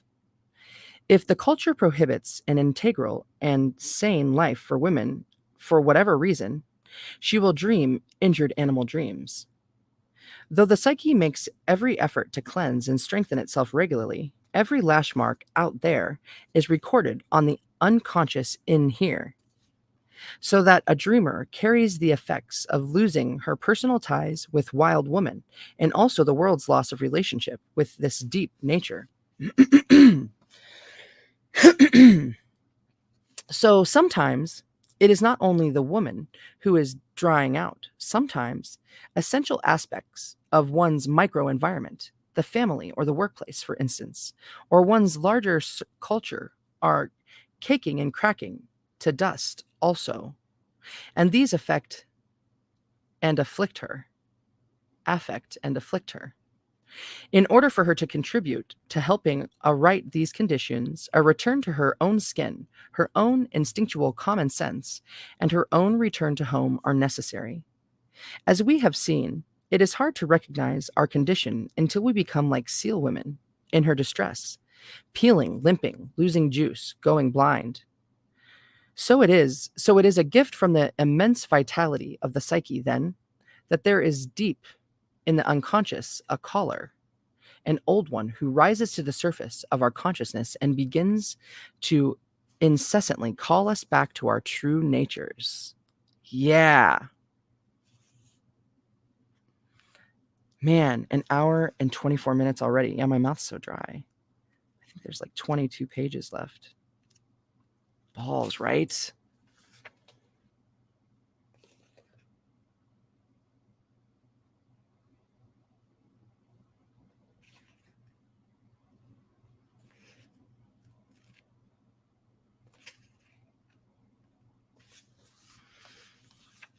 Hearing the old ones call. What is that cry over the sea? The voice on the wind that calls the child from his bed and out into the night is similar to a kind of night dream that comes into a dreamer's awareness as a disembodied voice and nothing more. This is one of the most powerful dreams a dreamer can dream. In my cultural traditions, whatever is said by the voice in the dream is considered a direct transmission from the soul. It is said that disembodied voice dreams may occur at any time, but particularly when a soul is in distress. Then the deep self cuts to the chase, so to speak. Bang! A woman's soul speaks, and it tells her what comes next. In the story, the old seal rises out of its own element to begin the call. It is a profound feature of the wild psyche that if we do not come on our own, if we aren't paying attention to our own seasons and the time for return, the old one will come for us, calling and calling until something in us responds.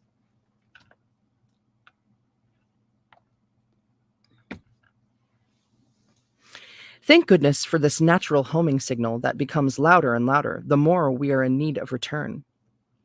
The signal goes off as everything begins to be two in either a negative or positive sense. It can be as much time to go home when there is too much positive stimulation as when there is ceaseless dissonance. Perhaps we have become too intense about something. We can be too worn down by something. We can be overloved, underloved, overworked, underworked. Each costs much. In the face of too much, we gradually become dry. Our hearts become tired. Our energies begin to become spare. And a mysterious longing for, we almost never have a name for it other than a something, rises up in us more and more. Then the old one calls. In this story, it is interesting that the one who hears and responds to the call from the sea is a little spirit child. It is he who ventures out over the ice crags and stones, who dumbly follows the cry, and who accidentally trips over his mother's rolled up sealskin. The child's restless sleep is an acute and accurate portrayal of the restlessness a woman feels when she is yearning to return to her psychic place of origin. Since the psyche is a complete system, all its elements resonate to the call. A woman's restlessness during this time is often accompanied by irritability and a sense that everything is much too near for comfort, or far too far for peace. She feels anywhere from a little bit to a lot lost, for she has stayed too long from home. These feelings are just the right feelings to feel. They are a message that says, "Come here now." That feeling of being torn comes from hearing, consciously or unconsciously, something calling us back, something that we cannot say no to without hurting ourselves. If we don't go when it is time, the sound will come for us, as we see in these lines from a poem called Woman Who Lives Under the Lake. ... One night, there's a heartbeat at the door. Outside, a woman in the fog, with hair of twigs and dress of weed, dripping green lake water. She says, "I am you, and I have traveled a long distance. Come with me. There is something I must show you." She turns to go. Her cloak falls open. Suddenly, golden light. Everywhere, golden light. The old seal rises up at night, and the child stumbles about at night. In this and many other tales, we see the main character discovering an astonishing truth or recovering an invaluable treasure while groping in the dark. This motif is ubiquitous in fairy tales and occurs no matter what, by hook or by crook. Nothing makes the light, the wonder, the treasure stand out so well as darkness. The dark night of the soul, in quotes, has almost become a catchphrase in certain parts of culture. The recovery of the divine is done in the dark of hell or Hades, or there. The return of the Christo comes as a glow from the gloaming of hell. The Asian sun goddess, Amaterasu,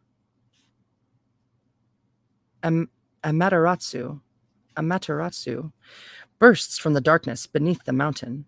The Sumerian goddess, Inanna, in her water form, ignites into a white gold as she lies in a newly plowed trough of black earth.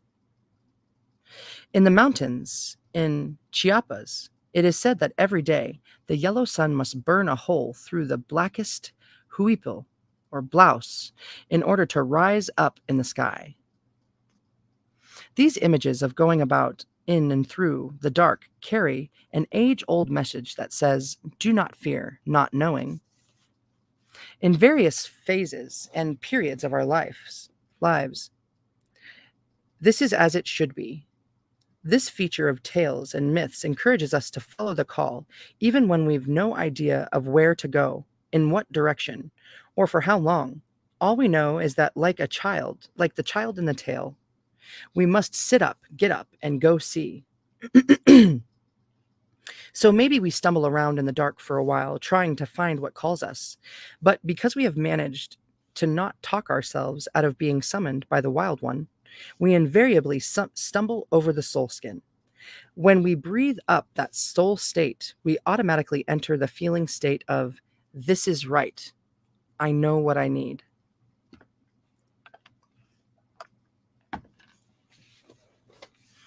For many modern women, it is not the driving about in the dark looking for the soul skin that is most fearsome.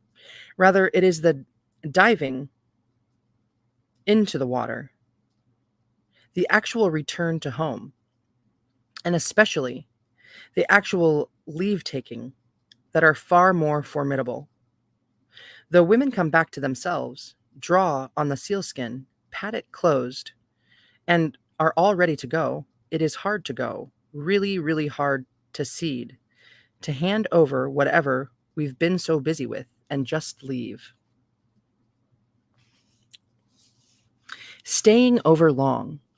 In the story, the seal woman dries out as she stays too long. Her afflictions are the same ones we experience by staying over long. Her skin dries out. Our skin is our greatest sensing organ. It tells us when we are cold, too warm, excited, frightened. When a woman has gone too long from home, her ability to perceive how she's truly feeling and thinking about herself and all other matters begins to dry and crack. She is on lemming status because she is not perceiving what is too much, what is not enough. She runs right over her own edges. We see in the tale that her hair thins, her weight drops, she becomes an anemic version of what she once was. When we stay too long, we too lose our ideas. Our soul relationship becomes scrawny. Our blood runs thin and slowly. Seal woman begins to limp. Her eyes lose their moisture. She begins to go blind. When we are overdue for home, our eyes have nothing to sparkle for. Our bones are weary. It is as though our nerve sheaths are unwrapped and we can no longer focus on who or what we are about. In the wooded hills of Indiana and Michigan, there is a striking group of farm people whose ancestors came up from the hills of Kentucky and Tennessee a long time ago. Though their speech is clotted with grammatical inventions, I ain't got no, and we done this the other day, but they are Bible readers, and so they also use beautiful and rolling long words such as iniquities, aromatical, and canticle. Also, they have many descriptions that apply to women being worn out and unaware. Backwards people don't sound their words down fine. Backwoods people don't sand their words down fine. They block cut them, string them in chunks they call sentences, and throw them down rough. Gone too long in harness. Worked her hind legs off. So tired she can't find her way back to a bright red barn. And the especially brutal descriptor, suckling a dead litter. Ooh, means she is draining her life away in a futile or unrewarding marriage, job, or endeavor. When a woman is too long gone from home, she is less and less able to propel herself forward in life. Instead of pulling in the harness of her choice, she is dangling from one. She's so cross-eyed with tiredness, she trudges right on past the place of help and comfort. The dead litter is comprised of ideas, chores, and demands that don't work, have no life, and bring no life to her. Such a woman becomes pale, yet contentious, more and more uncompromising, yet scattered. Her fuse burns shorter and shorter. Popular culture calls this burnout, but it's more than that. It's hombre del hombre, the starving soul. Then there is only one recourse. Finally, the woman knows she has to, not might, maybe, sort of, but must return to home. In the story, a promise made becomes a promise broken. The man, who is rather dried out himself, with all those long cracks in his face from having been so lonely so long, has gotten the seal woman to enter his house and heart by promising that after a certain period of time he will return her pelt and she can stay with him or return to her own land as she wishes. What woman does not know this broken promise by heart? As soon as I finish this, I can go. As soon as I can get away. When the springtime comes, I'll go. When the summer's over, I'll go. When the kids are back in school. Late in autumn, when the trees are so beautiful, I will go. Well, no one can go anywhere in winter, so I'll just wait for spring. I really mean it this time. The return to home is particularly important if one has been bound up in worldly matters and overstayed her time. What is that length of time? It is different for each woman, but suffice to say that women know, absolutely know, when they have stayed over long in the world. They know when they are overdue for home. Their bodies are in their here and now, are in the here and now, but their minds are far, far away. They are dying for new life. They are panting for the sea. They are living just for next month, just till this semester is past. Just wait till winter is finally over so they can feel alive again. Just waiting for the mystically assigned date somewhere in the future when they will be free to do some wondrous thing. They think they will die if they don't. You fill in the blank. And there is a quality of mourning to it all.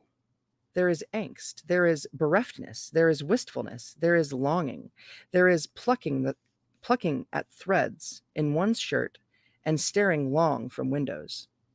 And it is not a temporary discomfort. It stays and grows more and more intense over time.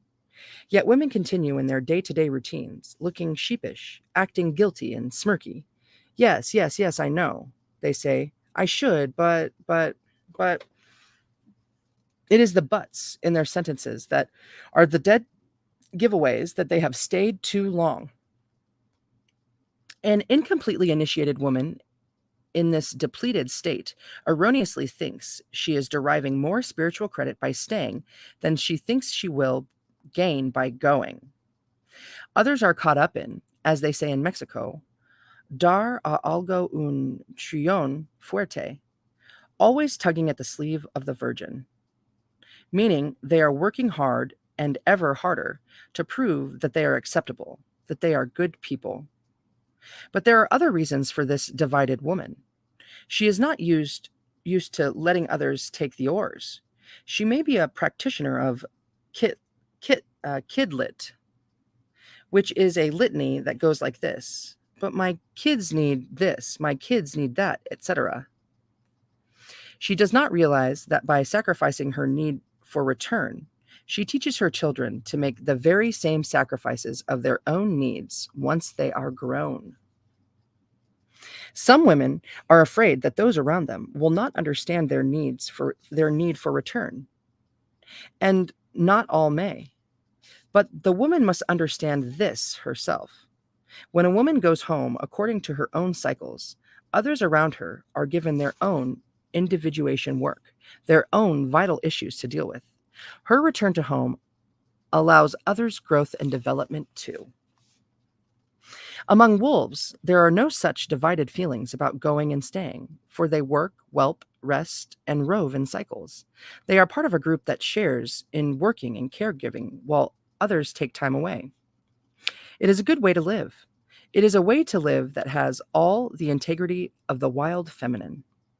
Let us clarify that the going home is many different things to many different women. My Romanian partner friend knew his grandmother was in her going home state when she took a wooden chair out to the back garden and sat staring at the sun with her eyes wide open. "It is medicine for my eyes. Good for you," she said. People knew not to disturb her, or if they didn't know, they soon found out. It is important to understand that going home does not necessarily cost money. It costs time. It costs a strong act of will to say, "I am going," and mean it. You can call over your shoulder, as my dear friend Jean recommends. "I'm off for now, but I'll be back." But you must keep trekking homeward, even so. There are many ways to go home. Many are mundane, some are divine. My clients tell me these mundane endeavors constitute a return to home for them. Although I caution you, the exact placement of the aperture to home changes from time to time, so its location may be different this month than last. Rereading passages of books and single poems that have touched them, spending even a few minutes near a river, a stream, a creek, lying on the ground in dappled light, being with a loved one, without kids around, sitting on the porch shelling something, knitting something, peeling something, walking or driving for an hour, any direction, then returning, boarding any bus, destination unknown, making drums while listening to music, greeting sunrise, driving out to where the city lights did not interfere with the night sky, praying, a special friend, sitting on a bridge with legs dangling over, holding an infant, sitting by a window in a cafe and writing, sitting in a circle of trees, drying hair in the sun, putting hands in a rain barrel, potting plants, being sure to get hands very muddy, beholding beauty, grace, the touching frailty of human beings. So, it is not necessarily an overland, an arduous journey to go home. Yet I do not want to make it seem that it is simplistic, for there is much resistance to going home, no matter if it be easy or hard.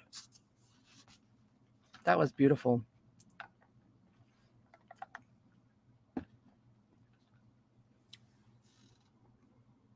I love you, Genevieve.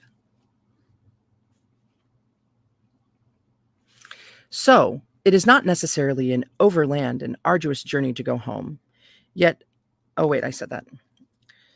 There is one more way to understand women's delaying the return, one that is far more mysterious, and that is a woman's over-identification with the healer archetype. Now, an archetype is an enormous force that is both mysterious and instructive to us. We gain great stores by being near it, by emulating it to some extent, by being in balanced relationship to it. Each archetype carries its own characteristics that support the name we give the archetype: the Great Mother, the Divine Child, the Sun Hero, and so forth. The Great Healer archetype carries wisdom, goodness, knowing, caregiving, and all the other things associated with a healer. So it is good to be generous and kind and helpful like the Great Healer archetype, but only to a point. Beyond that, it exerts a hindering influence in our lives. Women's heal everything, fix everything compulsion is a major entrapment constructed by the requirements placed upon us by our own cultures, mainly pressures to prove that we are not just standing around taking up space and enjoying ourselves, but that we have redeemable value. In some parts of the world, it is fair to say, to prove that we have value and therefore should be allowed to live. These pressures are introduced into our psyches when we are very young and unable to judge or resist them. They become law to us unless or until we challenge them. But the cries of the suffering world cannot all be answered by a single person all the time. We can truly only choose to respond to those that allow us to go home on a regular basis. Otherwise, our heart lights dim to almost nothing. And what the heart wishes to help is sometimes different from what the soul's resources be. Boom. I'm reading that again. What the heart wishes to help is sometimes different from what the soul's resources be. If a woman values her soul skin, she will decide these matters according to how close she is to and how often she has been home. She is to. Okay. While archetypes may emanate through us for short periods of time in what we call numinous experience, no woman can emanate an archetype continuously. Only the archetype itself can be everable, all-giving, eternally energetic. We may try to emulate these, but they are ideals, not achievable by humans, and not meant to be. Yet the trap requires that women exhaust themselves trying to achieve these unrealistic levels. To avoid the trap, one has to learn to say, halt, and stop the music. And of course, mean it. Yeah.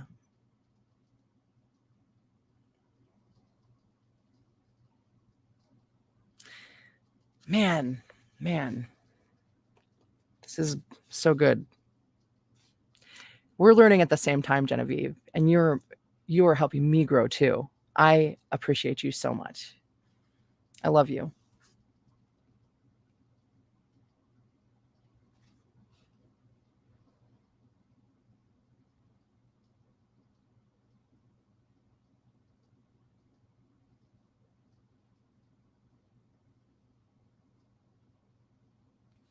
Did I read that whole thing?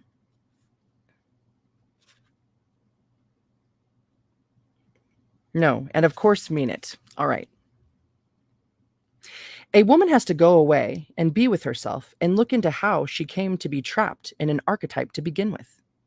The basic wild instinct that determines only this far and no further, only this much and no more, must be revived or retrieved and developed.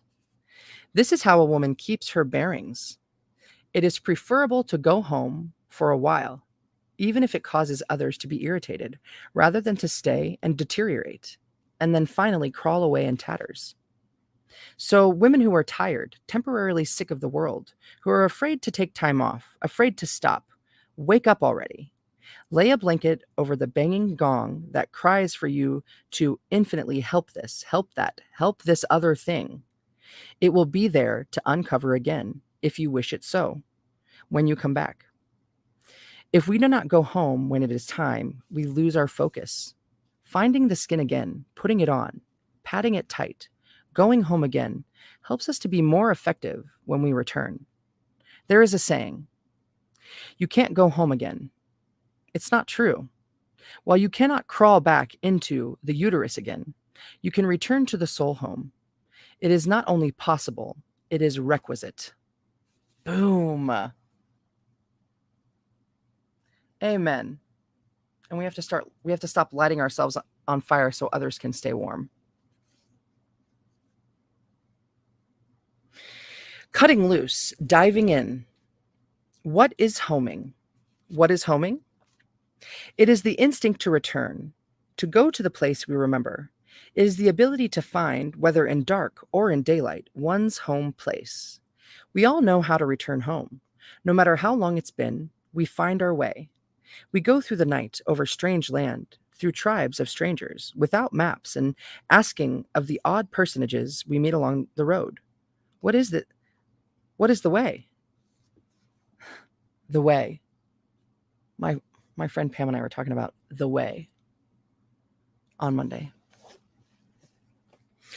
The exact answer to where is home is more complex, but in some way, it is an internal place, a place somewhere in time rather than in space, where a woman feels of one piece, Home is where a thought or feeling can be sustained instead of being interrupted or torn away from us because something else is demanding our time and attention. And through the ages, women have found myriad ways to have this, make this for themselves, even when their duties and chores were endless. I first learned this in the community of my childhood, where many devout women rose before 5 a.m. and in their long dark dresses wended their way through the gray dawn to kneel in the cold nave of the church, their peripheral vision cut off by babushkas pulled far forward. They buried their faces in their red hands and prayed, told God stories, pulled into themselves peace, strength, and insight. Ooh, pulled into themselves.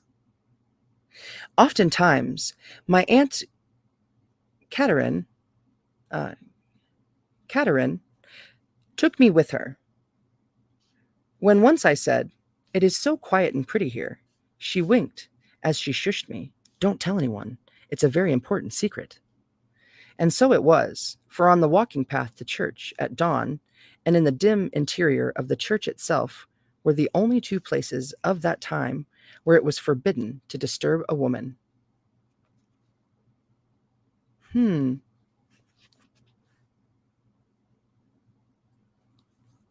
It is right and proper that women eke out, liberate, take, make, connive to get, assert their right to go home.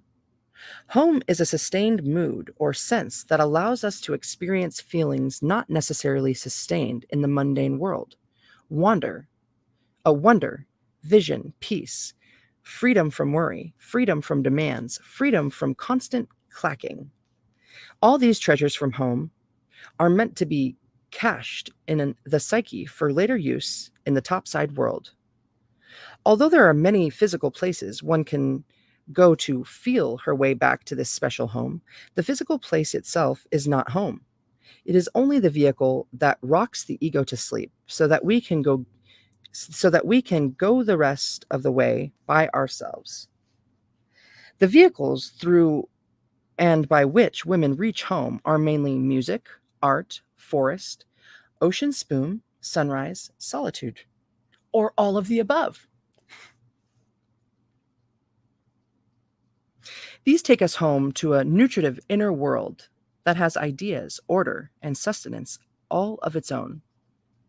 Home is the pristine, instinctual life that works as easily as a joint sliding upon its greased bearing, where all is as it should be, where all the noises sound right, and the light is good, and the smells make us feel calm rather than alarmed. How one spends one's time in the return is not important. Whatever revivifies balance is what is essential. That is home. There is not only time to contemplate, but also to learn and uncover the forgotten, the disused, and the buried. There we can imagine the future and also pore over the scar maps of the psyche, learning what led to what and where we will go next. As Adrienne Rich writes about taking back the self in her evocative poem, Diving into the Wreck, there is a ladder. The ladder is always there, hanging innocently, close to the side of the schooner. I go down. I came to explore the wreck. I came to see the damage that was done and the treasures that prevail. Oh my gosh.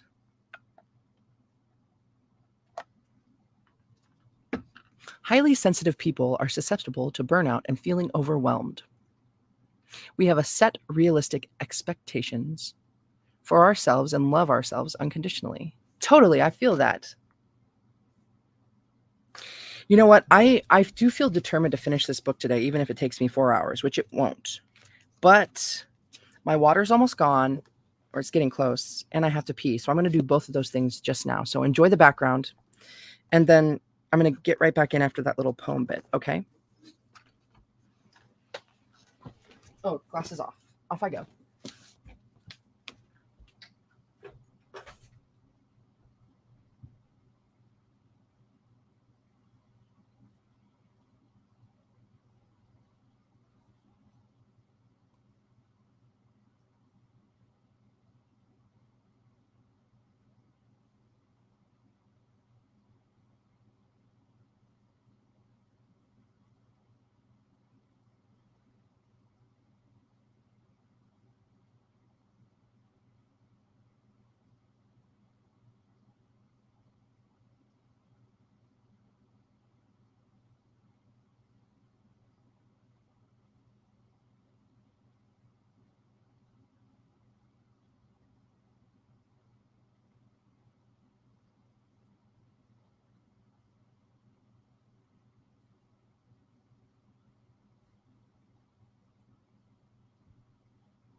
Hey. All right. I feel much better.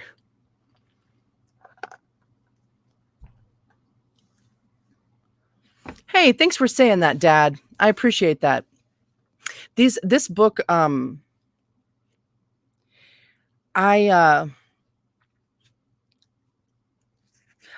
hear you. I hear you because it takes so long to get through a chapter for me. Seemingly longer than any of the other books that I've been reading. And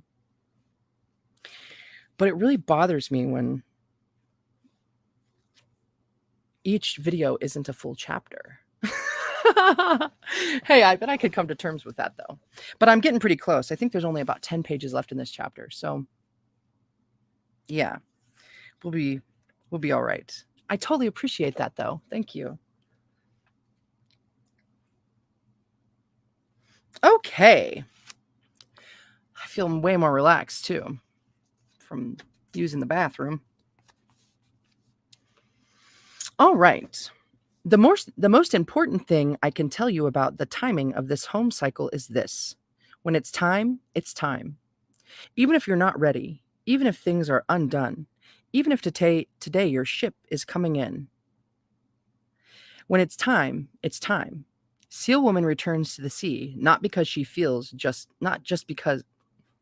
not because she just feels like it, not because today is a good day to go, not because her life is all nice and tidy.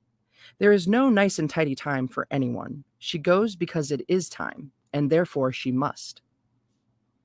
We all have favorite methods of talking ourselves out of taking the time to go home. Yet when we retrieve our instinctive and wildish cycles, we are under a psychic obligation to arrange our lives so that we can live them more and more in accordance. Arguments about the rightness versus the wrongness of leave taking in order to return home are useless. The simple truth is that when it's time, it's time. Some women never go home and instead live their lives a la zona zombie, in a zombie zone. The most cruel part of this lifeless state is that the woman functions, walks, speaks, acts, even accomplishes many things, but she no longer feels the effects of what has gone wrong. If she did, her pain would make her immediately turn to the fixing of it. But no, a woman in such a state hobbles on, arms out, defended against the painful loss of home, blind, and, as they say in the Bahamas, she gone sparat, S-P-A-R-A-T, she gone sparat, meaning her soul has gone off without her and left her feeling, no matter what she does, not quite substantial. In this state, women have an odd sense that they are accomplishing much but feel little satisfaction. They are doing what they thought they wanted to do, but the treasure in their hands has somehow turned to dust. This is a very good awareness for a woman to have in such a state. Discontent is the secret door to significant and life-giving change.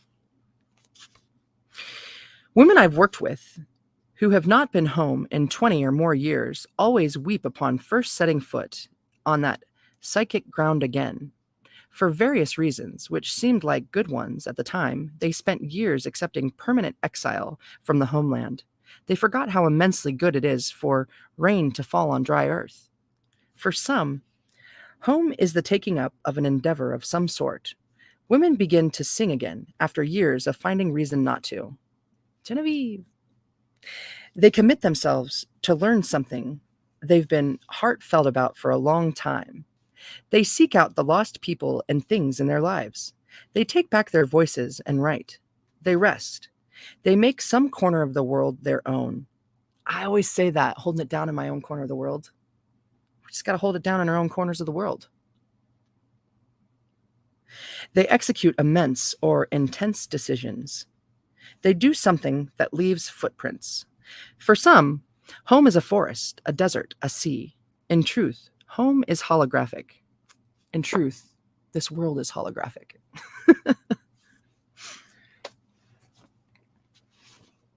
It is carried at full power in even a single tree. a solitary cactus in a plant shop window, a pool of still water. It is also at full potency in a yellow leaf lying on the asphalt, a red clay pot waiting for a root bundle, a drop of water on the skin. When you focus with soul eyes, you will see home in many, many places. For how long does one go home? As long as one can, or until you have yourself back again. How often is it needed? Far more often if you are sensitive and are very active in the outer world. Less so if you have thick skin and are not so out there. Each woman knows in her heart how often and how long is needed.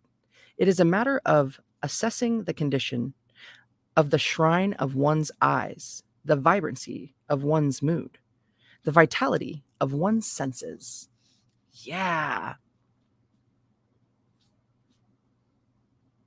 True that. It is so important for us caretaker types to not feel guilty when we need alone time or time for our hobbies and passions. We are taught that guilt when we are children, right?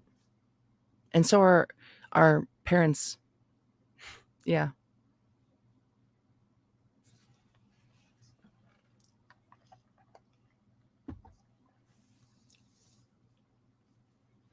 How do we balance the need to go home with our daily lives? We pre-plan home into our lives. Bam! I was thinking that when I was reading this. It is always amazing how easily women can take time away if there is illness, if a child needs them, if her car breaks down, if they have a toothache. Going home has to be given the same value, even stated in crisis proportions if necessary. For it is unequivocally true. If a woman doesn't go when it's her time to go, the hairline crack in her soul psyche becomes a ravine, and the ravine becomes a roaring abyss. True. If a woman absolutely values her going home cycles, those around her will also learn to value them. It is true that significant home can be reached by taking time away from the click-clack of daily routine, time that is inviolate and solely for ourselves. Inviolable. Okay. Solely for ourselves means different things to different women. For some, being in a room with the door closed, but still being accessible to others, is a fine return to home. For others, though, the place from which to dive to home needs to be without even a tiny interruption. No, mommy, where are my shoes? No, honey, do we need anything from the grocery store? For this woman, the inlet to her deep home is evoked by silence. No me molestes. Utter silence, with a capital U and a capital S. For her, the sound of wind through a great loom of trees is silence. For her, the crash of a mountain stream is silence. For her, thunder is silence. For her, the natural order of nature, which asks nothing in return, is her life-giving silence. Each woman chooses both, as she can and as she must. Regardless of our home time, an hour or days, remember, other people can pet your cats even though your cats say only you can do it right. Your dog will try to make you think you are abandoning a child on the highway, but will forgive you. The grass will grow a little brown, but it will revive. You and your child will miss each other, but be glad when you return. Your mate may grump. They'll get over it. Your boss may threaten. He or she will get over it too. Staying over long is madness. Going home is sanity. When the culture, the society, or the psyche does not support this cycle to return home, many women learn to leap over the gate or dig under the fence anyway. They become chronically ill and purloin reading time in bed. They smile, that fangy smile, as if all is well, and go on a stable work slowdown for the duration, a subtle, and go on a subtle work slowdown for the duration.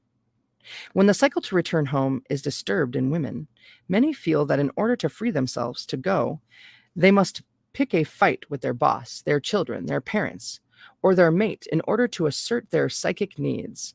So it occurs that in the midst of some blow up or other, the woman insists, "Well, I'm leaving. Since you're such a blank, fill in the blank, and you obviously don't care about blank, then I'll just be leaving, thank you very much." And rumble, roar, spray of gravel, she's off. If a woman has to fight for what is rightfully hers, she feels justified, feels absolutely vindicated in her desire to go home. It is interesting to note that if necessary, wolves fight to gain what they want, whether it be food, sleep, sex, or peace. It would appear that to fight for what one wants is a proper instinctual response to being hindered.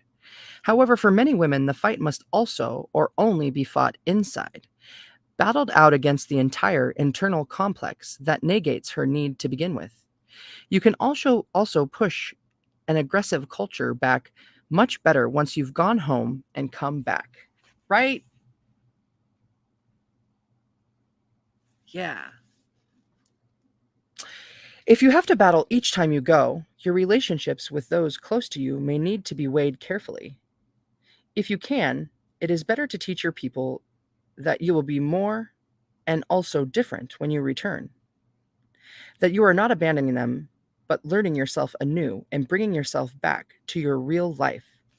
Especially if you are an artist, surround yourself with persons who are understanding about your need for home, for changes you will need, more often than most, to mine the psychic terrain of home in order to learn the cycles of creation. So be brief but potent.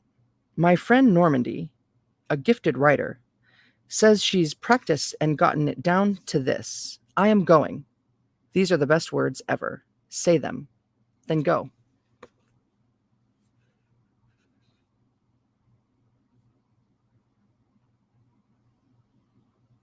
I did say those things, but then I realized that I'm never coming back because I can't, I mean, like, it's not good for me.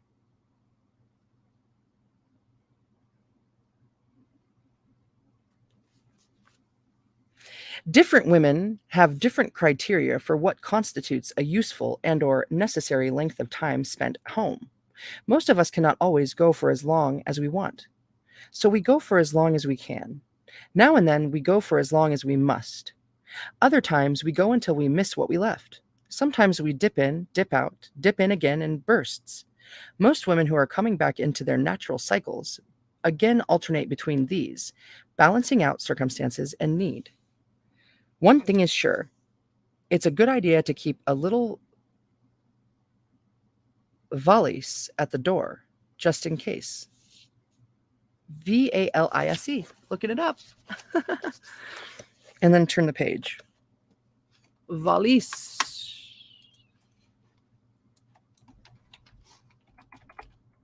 Oh, let's try that better. A small traveling bag or suitcase. Valise. Valise. Valise. Valise. Cool. Haha. One thing is sure, it is good to keep a little valise by the door, just in case. Cool. The medial woman, breathing underwater. In the story, a curious compromise is made. Instead of leaving the child or taking the child with her forever, Seal Woman takes the child for a visit to the ones who live beneath. The child is given recognition as a member of the Seal clan through the blood of his mother. There is an underwater home. He is educated in the ways of the wild soul. Oh, there, in the underwater home, he is educated in the ways of the wild soul. The child represents a new order in the psyche. His seal mother has breathed some of her own breath, some of her special kind of animation into this child's lungs, thereby, in psychological terms, transforming him into a medial being, one who is able to bridge both worlds. Yet, even though this child is initiated in the underworld, he cannot stay there, but must come back to Earth. Thenceforward, he occupies a special role.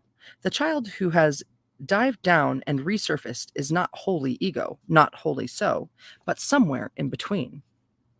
There is at the core of all women what Tony Wolff, a Jungian analyst who lived in the first half of the 20th century, called the medial woman. The medial woman stands between the worlds of consensual reality and the mystical unconscious and mediates between them. Ooh. The medial woman is the transmitter and receiver between two or more values or ideas. Bam! This sounds like all cuspers. This is the one who brings new ideas to life, exchanges old ideas for innovative ones, translates between the world of the rational and the world of the imaginal. She hears things, knows things, and senses what should come next. This midway point between the worlds of reason and image, between feeling and thinking, between matter and spirit, between all the opposites and all shades of meaning one can imagine, is the home of the medial woman. The seal woman in this story is an emanation of soul. She is able to live in all worlds, the topside world of matter and the far world or underworld, which is her spiritual home. But she cannot stay too long on Earth. She and the fisherman, the ego psyche, create a child who can also live in both worlds, but cannot stay too long in the soul home. The seal woman and the child together form a system in a woman's psyche that is rather like a bucket brigade. The seal woman, soul self, passes thoughts, ideas, feelings, and impulses up from the water to the medial self, which in turn lifts those things onto land and consciousness in the outer world. The structure also works conversely. The events of our daily lives, our past traumas and joys, our fears and hopes for the future, are all passed hand over hand down to the soul, who makes comments on them in our night dreams, emanates its feelings upward through our bodies, or pierces us with a moment of inspiration with an idea on the end of it. The wild woman is a combination of common sense and soul sense. The medial woman is her double and is also capable of both. Like the child in the tale, the medial woman is of this world, but can travel to deeper reaches of psyche with ease. Some women are born with this as their gift. Other women acquire it as a skill. It matters not which way one arrives at it, but one of the effects of going to home on a regular basis is that the medial woman of the psyche is strengthened each time a woman goes and returns. Dang, this is so good. 313! Ah, yeah. Second time I saw 313 today. It's cool when new numbers start being the messages.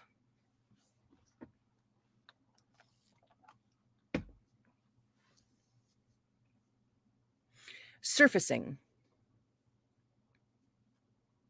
The wonder and pain of returning to the wild home place lies in the fact that we can visit, but we cannot stay. Wow. It's like that chapter I read in Journeys Outside the Body. No matter how wonderful it is in the deepest home imaginable, we cannot stay underwater forever, but must rise back to the surface. Like Auric, who is gently placed on the stony shore, we come back to our mundane lives infused with new animation. Even so, it is a sad moment to be placed back on the shore and on our own once again. In ancient mystical rites, initiates returning to the outer world also felt a bittersweet mood pass through them. They were glad and refreshed, but also a little wistful at first. The remedy for this small mourning is given when Seal Woman instructs her child, I am always with you. Only touch what I have touched, my fire sticks, my ulu, knife, my stone carvings of otters and seal, and I will breathe into your lungs a wind for the singing of your songs, which I just love that. Her words are a special kind of wild promise. They imply that we should not spend much time in immediate yearning to go back. Instead, understand these tools, interact with them, and you will feel her presence as though you are a drumskin that has been tapped by a wild hand. Damn, dude, she writes so well. The Inuit characterize these tools as those belonging to a real woman. They are what a woman needs to carve a life for herself. Her knife cuts, dresses, frees, designs, makes materials fit. Her knowledge of the fire sticks enables her to create fire under the most austere conditions. Her stone carvings express her mystical knowledge, her healing repertoire, and her personal union with the spirit world. Boom. In psychological terms, these metaphors typify the strengths common to the wild nature. In classical Jungian psychology, some might call this tandem union of ego-self axis. In fairy tale Argot, the knife is, among other things, a visionary tool for cutting through obscurity and seeing into hidden things. The tools for fire making typify the ability to make nourishment for oneself, to transform one's old life into new life, to repel useless negativity. They can be seen as a representation of innate drive that heat strengthens the base materials of the psyche. Traditionally, the making of fetishes and talismans helps the fairy tale heroine and hero to remember that the strengths of the world of spirit are close by. Sweet, I actually just came across fetishes, and I didn't even know that it was a talisman until till the Seership Guide by Pascal Beverly Randolph. For a modern woman, the ulu, her knife, symbolizes insight, her willingness and ability to cut away the superfluous, making clear endings and carving new beginnings.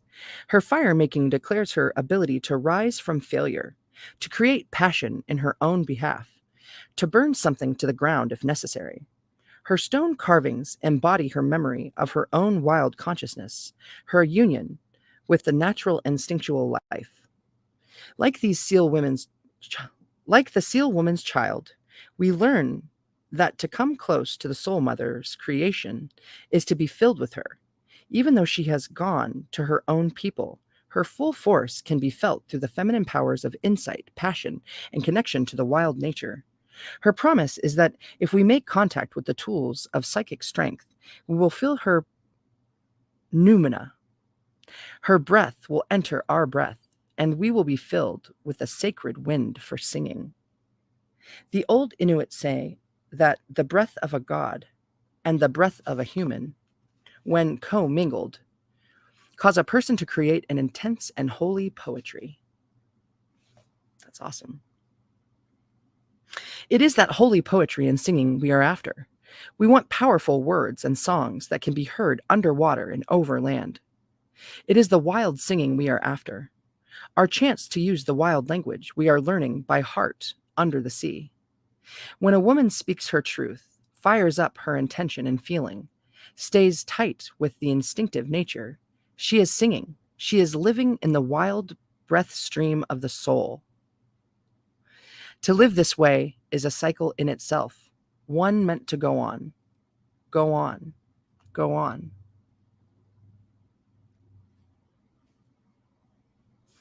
This is why Oric does not try to dive back under the water or beg to go with his mother as she swims out to sea and disappears from sight. This is why he stays on land. He has the promise. As we return to the clacking world, especially if we have been isolated in some way during our trip home, people, machines, and other objects have a slightly unfamiliar cast to them, and even the chatter of those around us sounds a little strange to our ears. This phase of return is called re-entry and is natural. The feeling of being from an alien world passes after a few hours or a few days. Thereafter, we will spend a good space of time at our mundane life, fueled by the energy we gathered on our journey to home and practicing interim with soul through the practice of solitude. In the tale, the seal woman's child begins to enact the medial nature. He becomes a drummer, a singer, a storyteller. In fairy tale interpretation, the drummer, by drumming, becomes the heart at the center of whatever new life and new feeling need to arise and reverberate. The drummer is able to frighten things away as well as to evoke them. The singer carries messages back and forth between the great soul of the mundane self. By nature and tone of voice, the singer can dismantle, destroy, build up, and create. The storyteller is said to have crept close and listened to the gods talking in their sleep. So through all these creative acts, the child lives what Seal Woman has breathed into him. The child lives what he has learned underwater, the rational life with the wild soul.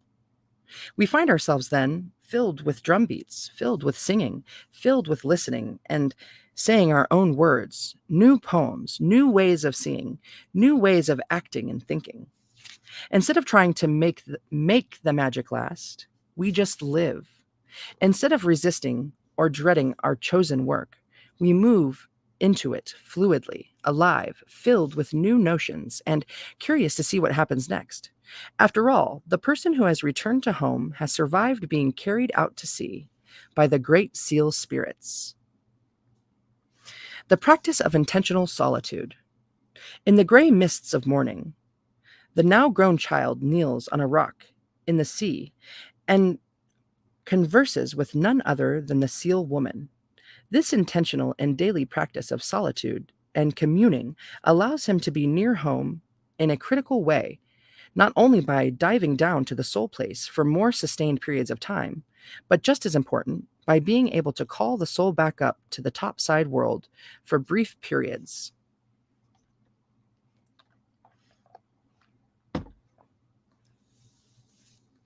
In order to converse with the wild feminine, a woman must temporarily leave the world and inhabit a state of aloneness, in the oldest sense of the word. Long ago, the word alone was treated as two words, all one. To be all one meant to be wholly one, to be in oneness, either essentially or temporarily. That is precisely the goal of solitude, to be all one.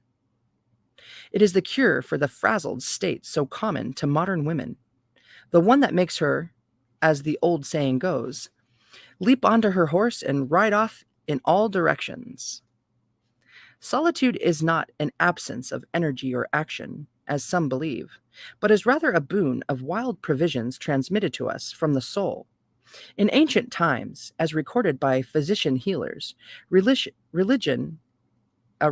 and mystics, purposeful solitude was both palliative and preventative. It was used to heal fatigue and to prevent weariness. It was also used as an oracle, as a way of listening to the inner self to solicit advice and guidance otherwise impossible to hear in the din of daily life. Women from ancient times, as well as modern Aboriginal women, often set a sacred place aside for this communion and inquiry. Traditionally, it is said to have been set aside during women's menses, for during that time, a woman lives much closer to self-knowing than usual. The membrane between the unconscious and the conscious minds thins considerably. Feelings, memories, sensations that are normally blocked from consciousness pass over into cognizance without resistance. When a woman takes solitude during this time, she has more material to sift through. The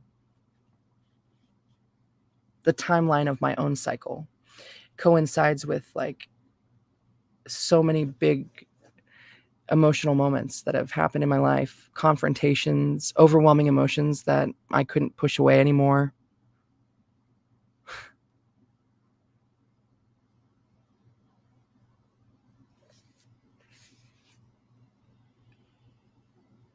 However, in my exchanges with tribal women from North, Central, and South America, as well as female progeny of some of the Slavic tribes, I find that the women's places were used anytime, not just during menses, and more so, that each woman often had her own woman's place, consisting of a certain tree, place at the water's edge, or some natural forest, or desert room, or ocean cave. My experience in analyzing women leads me to believe that much of the modern women's premenstrual crankiness is not just a physical syndrome, but is equally attributed to her being thwarted in her need to take enough time away to revivify and renew herself.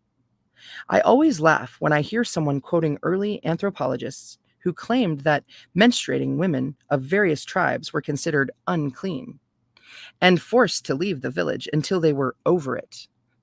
All women knew that even if there were such a forced ritual exile, every single woman to a woman would, when her time came, leave the village, hanging her head mournfully, at least till she was out of sight, and then suddenly break into a jig down the path, cackling all the way.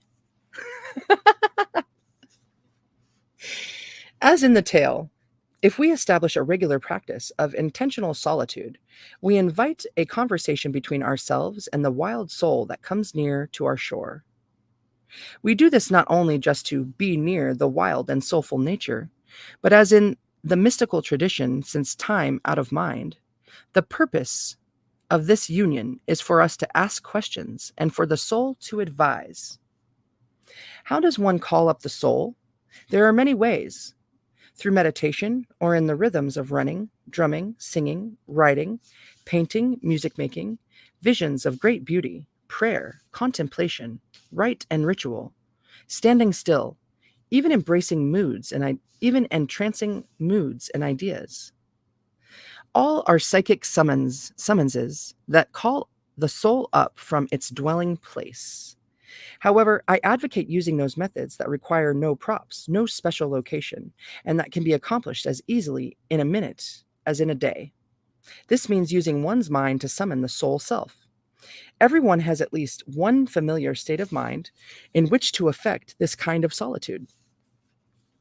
For myself, solitude is rather like a folded up forest that I carry with me everywhere and unfurl around myself when I have need. I sit at the feet of the great old trees of my childhood. From that vantage point, I ask my questions, receive my answers, then coalesce my woodland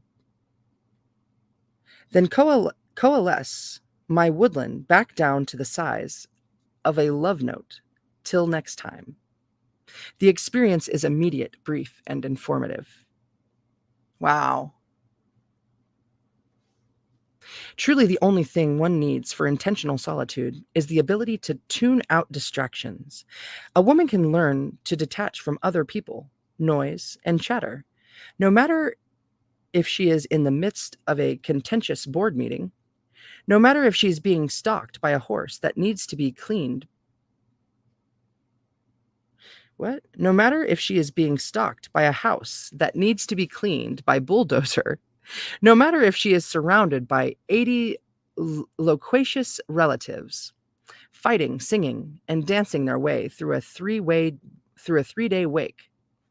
If you have ever been a teenager, you definitely know how to tune out. If you have ever been the mother of an insomniac 2-year-old, you know how to take intentional solitude. It is not hard to do, just hard to remember to do. Though we all might prefer to have the kind of sojourn to home that is much more sustained, wherein we depart and no one knows where we are, and we return much later. It is also very good to practice taking solitude in a room full of 1,000 persons. It may sound odd at first, but frankly, people converse with the soul all the time. But rather than entering the state consciously, many fall into it suddenly, through a reverie, or all at once snap to, and find themselves in it. Because it is considered such an untoward thing, We have learned to camouflage this interval of soulful communication by naming it in very mundane terms. So it has been named thusly: talking to oneself, being lost in thought, staring off into space, or daydreaming. I call it being in la la land, and a lot of those things too. And I talk to myself constantly, which you can tell. Mr. Hugh, awesome. Welcome in, man. We're dwindling down. We're getting to the last pages here.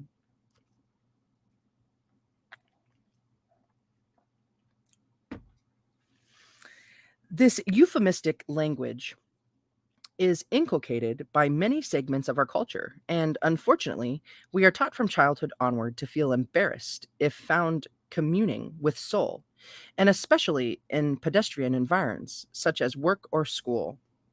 Somehow, the educational and business world has felt that such time spent at being all one is unproductive, when in fact it is the most fecund. It is the wild soul who channels ideas into our imagination, whereupon we sort through these to find which we will implement, which are most applicable and productive. It is commingling with soul that causes us to glow bright with spirit, willing to assert our talents, whatever they might be. It is that brief, ever momentary, but intentional union that supports us to live out our inner lives, so that instead of burying them in the self-inversion of shame, or fear of reprisal or attack, lethargy, complacency, or other limiting reasoning and excuses, we let our inner lives wave, flare, blaze on the outside for all to see. So, excuse me, I feel it. So, in addition to gaining information about whatever we wish to see into, the taking of solitude can be used to assess how we ourselves are doing in any sphere we choose. Earlier in the tale, we saw the child stay under the sea for 7 days and nights, this being a learning of one of the oldest cycles of nature. 7 is oft considered a woman's number, a mystical number synonymous with the division of the moon cycle into 4 parts and equal to menses, waxing, half, full, and waning. It has been usual in the old ethnic women's traditions that at the full moon cycle, an inquiry should be made into the state of one's being, the state of one's friendships, one's home life, one's mate, one's children. In such a state of solitude, we can do this, for it is during that time that we bring all aspects of self to bear at one point in time, and we pull them, inquire of them, finding out that we, soul, wishes right now, or finding out what we/soul wishes right now, and then gaining it if possible. In this way, we take vital soundings of our current conditions. There are many aspects of our lives for us to assess on a continuing basis: habitat, work, creative life, family, mate, children, mother, father, sexuality, spiritual life, and so on. The measurement used in assessment is simple: what needs less and what needs more? We are asking from the instinctive self, not the stilted logic, not ego-wise, but wild woman-wise. What work, adjustment, loosenings, or emphasizing needs to take place? Are we still on proper course in spirit and soul? Is one's inner life showing on the outside? What needs battening, protection, ballast, or weights? What needs be disposed of, moved, or changed? After a period of practice, the cumulative effect of intentional solitude begins to act like a vital respiratory system, a natural rhythm of adding knowledge, making minute adjustments, and deleting the unusable over and over again. It is not only potent but pragmatic, for solitude lives low on the food chain, though it costs something in intention and follow through. It can be done at any time, in any place. Over time, as you practice, you will find yourself designing your own queries to soul.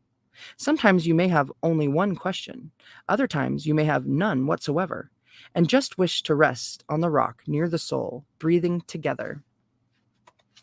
And then our last little entry here is women's innate ecology. In the tale, it is said that many try to hunt the soul to capture and kill her, but no hunter is able. It is one more fairy tale reference to the indestructibility of the wild soul. Even if we have been working, sexing, resting, or playing out of cycle, it does not kill the wild woman. It only tires us out. The good news is that we can make the necessary connections and return to our own natural cycles again. It is through the love for and the caring for our natural seasons that we protect our lives from being dragged into someone else's rhythm, someone else's dance, someone else's hunger.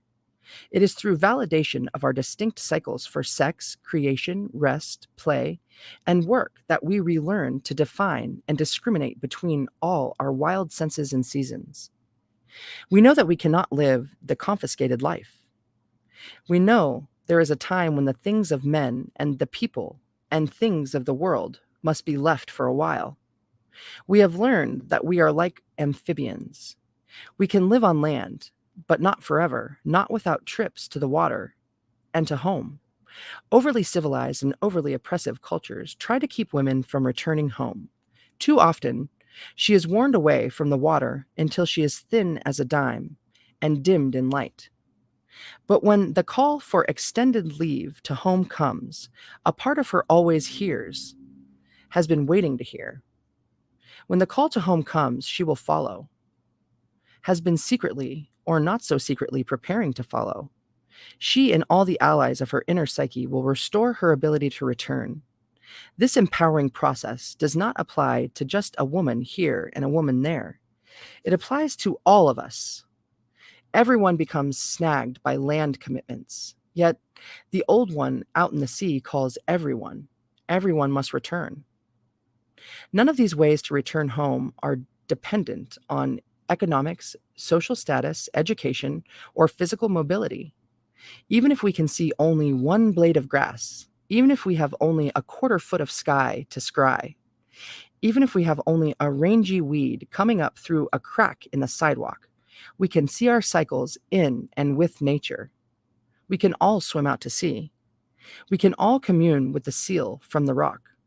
All women must have this union. Mothers with children, women with lovers, single women, women with jobs, women in the doldrums, women riding high on the world, introverted women, extroverted women, women with industrial strength responsibilities. Jung said, "It would be far better simply to admit our spiritual poverty.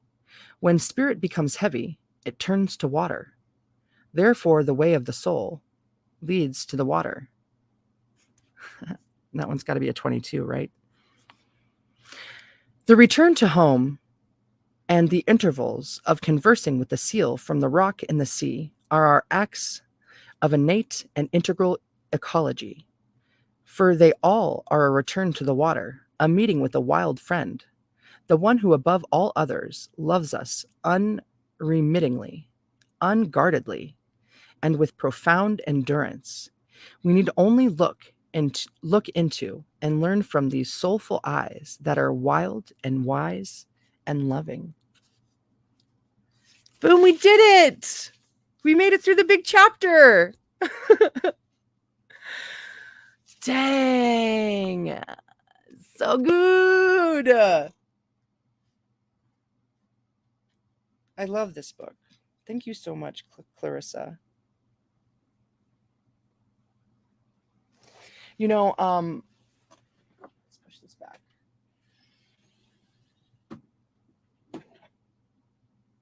Where is it?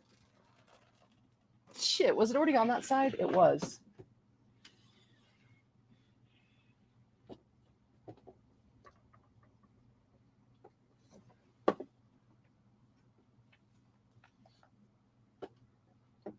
This one.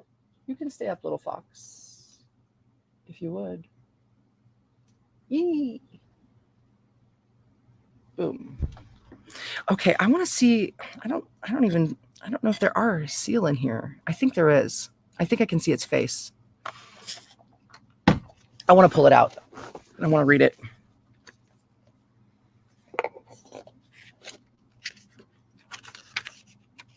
Is it this deck that has the seal?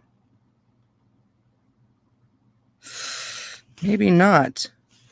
Oh man, my ears need to pop so badly.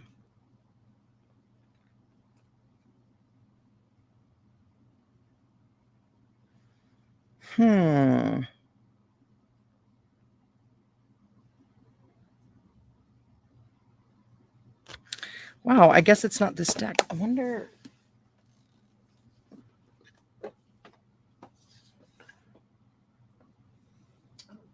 This way. ADD. This. Oh, check out this awesome crystal I got. It's amazing. I might have already showed you, but I just love it so much. This animal deck. Let's see. Is there a seal in this deck? Thanks for hanging out with me, y'all, by the way. Thank you. Thank you, Mr. Hugh.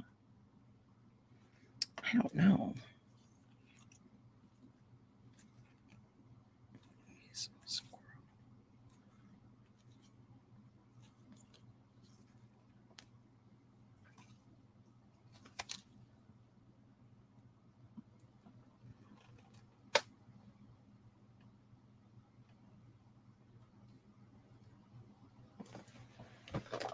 Where is that book?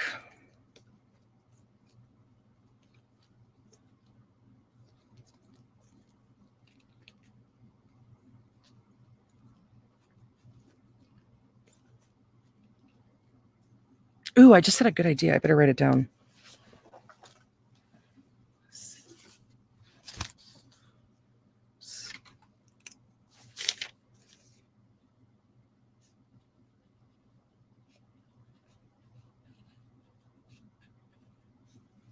Yeah. Okay. Well, shoot. I can't seem to find this one thing that I was hoping to find. But I'm going to look through these cards and see if there's a seal in here. I have a deck with a seal in it somewhere, and I don't know which deck it is. I really thought it was that last deck, though. Genevieve, are you in here? Doesn't that deck have a seal in it?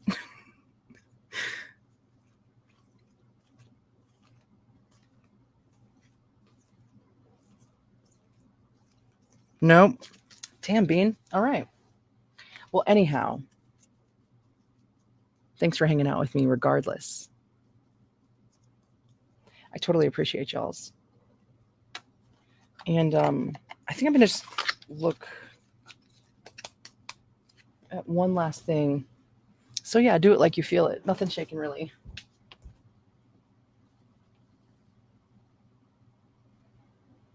Mother of pearls. Seal, seal, seal, seal.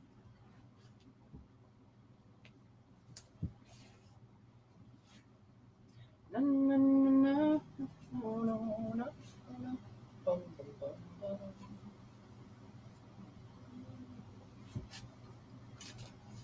I'm with you. Well, bollocks. Nope, nope, nope, nope, nope. I can't even find that other book right now, but that's okay.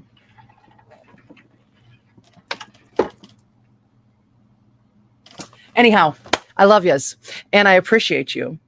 And I don't know when I'll be back next, but I'm sure soon. So I wish you wonderful weekends, and the new moon's Monday. So that's good news too. All right. Mwah! Until then, until I see you next, have a good one. Thank you. Thank you.